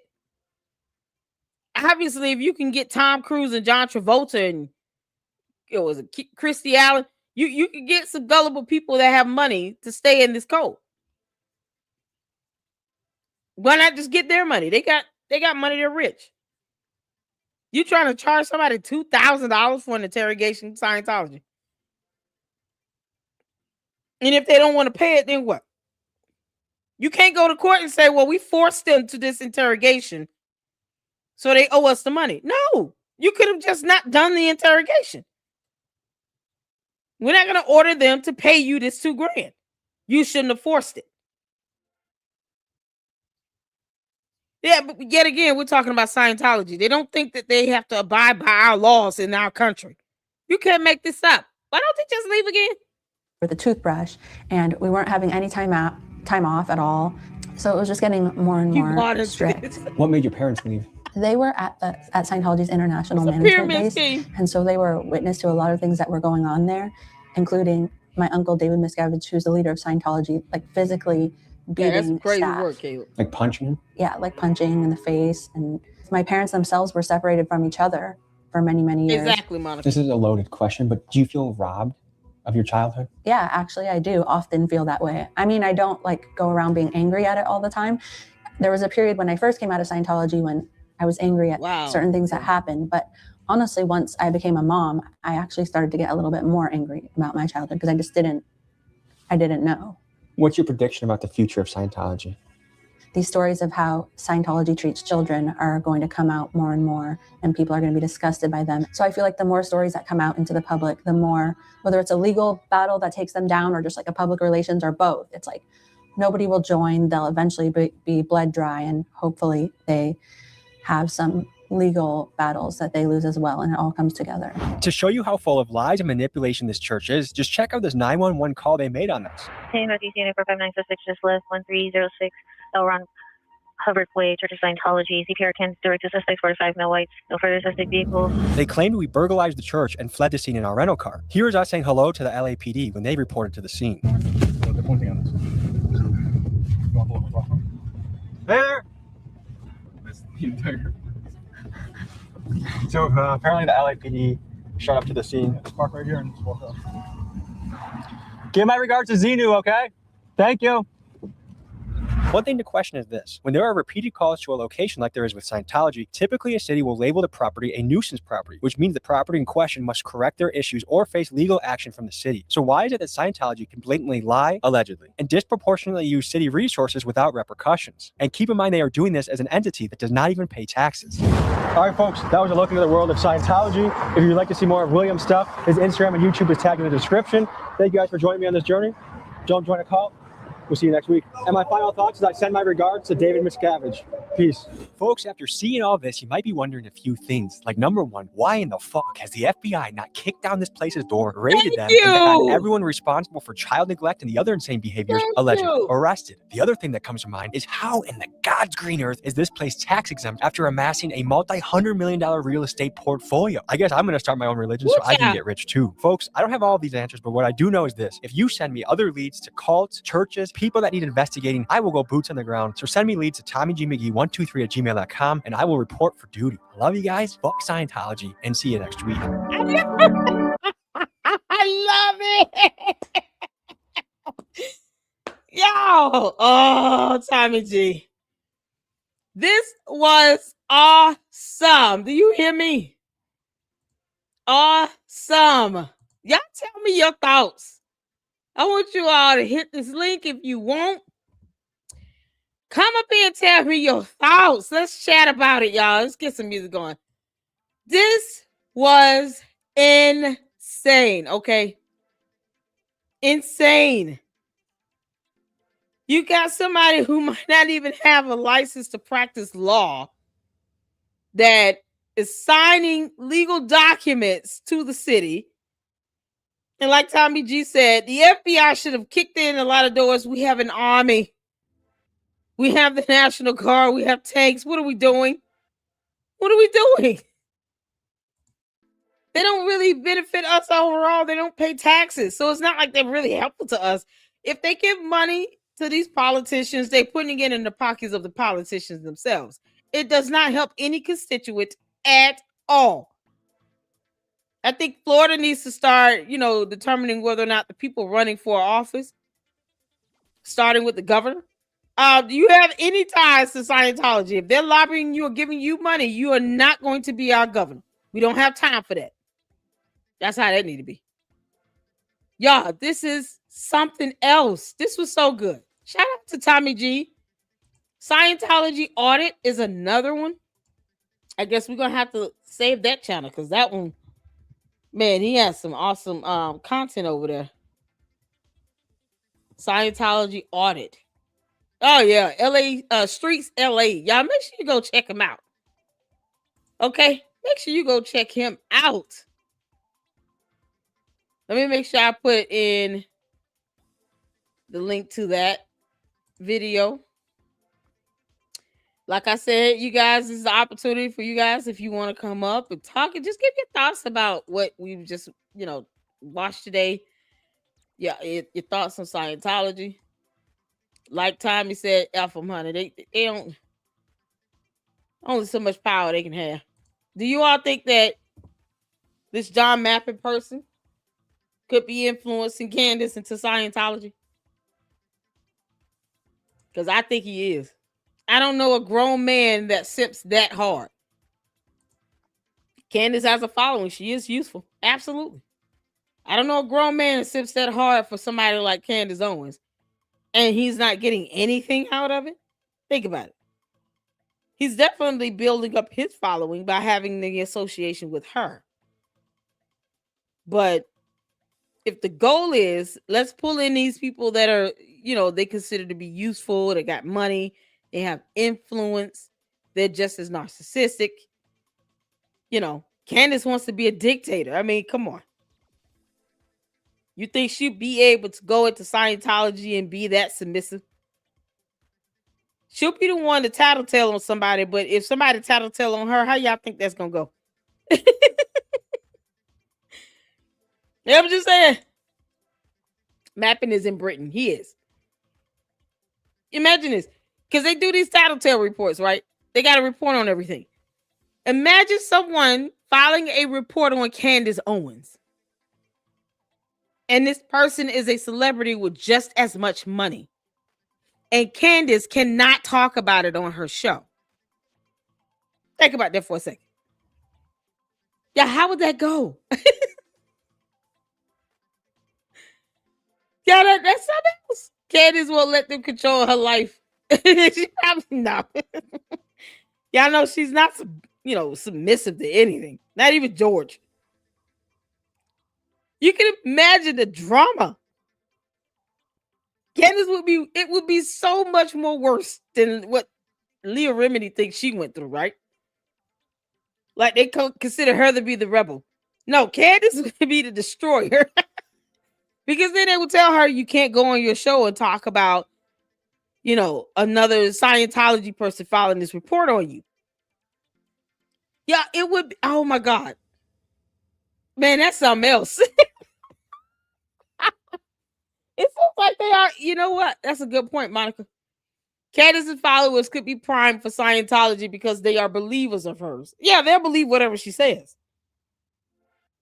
That's why I'm saying to myself, like, Candace would be the perfect example for Scientology because she already has a following, a cult following that will believe whatever she say. I'm just curious to know how would it go if she has one of those reports filed on her, and then if it's from like another celebrity that's got a lot more money than she does and just as much influence. How would that go? How y'all think she would act? And then they tell her, no, you cannot discuss this on your channel. You cannot do it. Y'all, this is something else. She would lose her mind. Candace does not get out from her basement. How reporters follow her? I don't know. Who said who had to report or follow her? No. They don't have to follow you now. Let's say she said something wrong on her show. That's a report by itself. They report on every little thing you say and do. And then she gets that little tattletale report. And now she's going in and they're telling her, you got to pay us to do this interrogation. How y'all think that would go? It would be interesting for sure. Monica said, oh, she definitely would spill it. Ishmael said, I'll see if I can find them and get the titles for you. Okay, cool. Let's see here. Caleb says Campus already talks about being an alien. I wonder where she got that idea. Exactly. Y'all, Candace is Xenu. Xenu. The boy girl warrior princess. Candace. When she said she was an alien, we said, okay, we're going to go with that. You're not fooling nobody, Candace. If you want to go to be Scientology and go into that cult, it's like a cult leader combining her cult with another cult. Now it's cult to the second power. You can't make this up. But they still can't make sure that people who are calling themselves the chief legal representative actually has a license to practice law. What? Candace can just give them one of her 3 attorneys. She's got 3. I mean, Yeah, this is something else. Once again, you guys, if you would like to come up and share, you can. If not, listen, this has been awesome. We're going to keep at it with Scientology. This cult, kiss my ass. Just like any other cult. I don't believe in the idea of controlling someone. It is unimaginable to think, oh, we don't believe in God. We just believe that a mere mortal is God. While you're filing reports on each other because somebody sneezed too hard at a wedding reception dinner table. Oh, you wanted to switch seats? Nope, that's a report. You kidding me? You can't make this stuff up. That's how they act. That's how they treated Leah Remini. She wanted to switch seats at the wedding reception for Tom Cruise, and they lost their mind. That's why I said Candace doesn't have to leave her basement. It could be just dumb things. Oh, Candace said this. Here's the timestamp in this video. Now she needs to come down here for reprogramming. Y'all know she wouldn't go. They kick her out. They probably kick her out. I'd kick her out. John Mappin would be so mad, Candace. This is ridiculous. Melinda said, what's sick is average Americans get reported to CPS for nothing and get harassed, but you report them and nothing happens. Exactly. And they can't show proof of life for someone who hasn't been seen by the public in 20 years. S-File says, I saw one documentary where they took a woman's kids and out them in the compound somewhere, but she didn't know where. What? Fran says, Scientology are a nuisance. They try to infiltrate local councils, etc. in there. They have their bases, and because they think they're above the law. Yeah. That's why they infiltrate the government, because they want to have some power and influence as opposed to them just creating their own damn government in their own country. They want to just infiltrate ours. Like, no, get your bum asses out of here. Go to Greenland. See how it works over there. You all dealing with Denmark. Leave the United States of America alone. I don't understand this. You want to be a cult, but you want to exist in a country where we have sovereignty and military forces. Like, why would you want that? The right to bear arms. There are more of us than there are of Scientology. I just, I guess they forget how numbers work. There are more of us. There are more Americans than there are of people in Scientology. We outnumber you, Scientology. You don't have a military backing. You don't have that. So if it came down to it, and Scientology decided to declare war against the United States of America, we're whooping their ass and we're going to be done with it. And it's not even going to take long. Like, that's how quick it would be. Go to your planet. Somebody said CEO phone home. What's the U.S. house? One of y'all said Ken is on his phone home. Go to your planet. Scientology would never win if it came down to them versus the entire U.S. We have armies. You can't make this up. That's why I don't understand why the FBI, while law enforcement seems to forget that they have a sack and a spine, and put their foot down. Put their foot down. These celebrities want to sit here and fund something. Fund a whole packing and a movement to another country where y'all can do what y'all want in y'all own country. Scientology, Candace cult members, all y'all can go over there to Greenland, and then you all can make it happen there in your own country off of U.S. soil. Goodbye. We don't need you. She's officially now being. I know I've had it done to me. CEO phone home and go home. Please leave us earthlings alone. Exactly. Oh, man. Let's see here. Y'all, we have more that we're going to check out in the next video we cover regarding this cult from Jenna Miscavige. Like I said, she does have her own YouTube channel. Now we've got another channel to check out, Scientology Audit. Oh, this is going to be good. And then let's see here. Jenna Miscavige. I would love to have her on the show. I really would. I would love to be able to interview her. And then, y'all look at this. This middle finger. I told you all. She got a lot of content, honey. I love it. Annie Elise is awesome. So she's done some other interviews. Oh, she's done one with Annie Elise. Yes. I'm telling you all, people are learning more and more about this cult. And we are here for it, Jenna Miscavige. Anytime you want to come over to the Lady Luck Club, girl, come on, you and that middle finger, we'll both raise it. You can make this up. Y'all, that middle finger is epic. Let's see here. We'll get a few more comments in. Francisca says Scientology are a nuisance. They try to infiltrate. Oh, I got that one in. GP says, do you think the amount of money they pump into politicians keeps them, well, guarded as they buy up more and more properties. Well, if the properties, from what they said in the video, become vacant because they can't keep occupants in it, you know, they own the property, they can just say, well, this is our private property, we don't want anybody on it. But if they're not able to keep people in it, you know, as opposed to the government looking at that and saying, well, we can make better use of this property. You bought all this property up, your numbers are going down, people aren't really joining, like, you know, at the rate they used to. Now people are finding out more and more what you all are doing.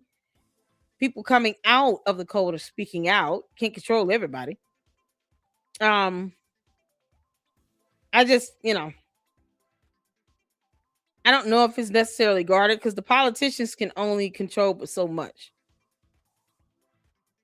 So let's say the city decides, okay, look, we can make a lot more money with these properties being sold, and then allowing these, you know, small business owners to create restaurants and hotels and all these things, bring back in tourism.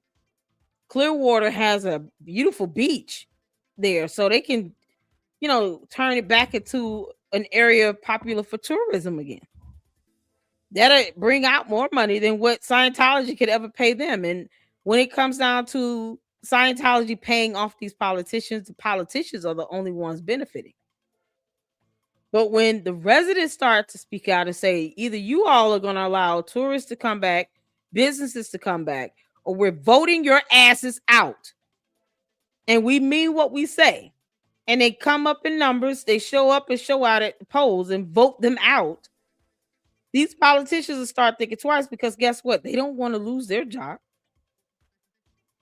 They don't want to lose their money. There's not enough money in the world Scientology can give these politicians to keep this city abandoned and looking run down like it does. At some point, they're going to have to start making some decisions. Maybe we let Scientology buy some properties, and then the rest we say, nope, we got small business owners, we got to bring back tourism. You all aren't doing that. And there's hardcore facts to prove it. You all aren't helping us boost up tourism. Taxes are not being paid. You're tax exempt. No, we got to boost the revenue in the economy here in our city. And if you're not aiding in that, then kick rocks. You're blocking us from making more money. Because if that's what the politicians care about, then they should not want them to buy up all the buildings. You see what I'm saying? Because it's not profiting them anything. It's not profiting the city anything. They're just sitting in these bandos that could be used for anything else. They could have a beautiful boardwalk set up with shops and restaurants and hotels, businesses that can pay taxes, boost and stimulate the economy. You got this beach. They could have so much more going for themselves. And they're allowing Scientology to take over. And y'all heard the 911 call. They lie like hell. They're lying against video camera evidence. Like, that's how stupid they are. They're lying against what's in surveillance camera footages. Thank goodness Tommy G was recording. Like, this is what the politicians are putting up with every day. They sit back and they allow Scientology to cut their ball sack. And unless Scientology starts being forced to pay local taxes, property taxes, payroll taxes, something to help go back to the economy in the city, they're pretty much raking up all this money scot-free and not helping the city that they want to control and take over. That's what's so crazy. It's almost like an insult. So these people have to think, like the residents have to do more. Put that pressure on the politicians there in Clearwater, in LA. Y'all want Scientology to sit here and buy up all these buildings? All y'all got to go. Get out of our country. We ain't got time for this. We're sick of it. They don't want to pay taxes, and you all are scared of them because you're some cowards and some punks. We ain't got time for that. Get out. And guess what? The less power and influence they have, the faster they're willing to leave. And Scientology, next thing you know, we'll be talking about we're exiting the United States. That's music to my ears. That's all I need to hear. Take your coat and go to Greenland. And then you can do what you want.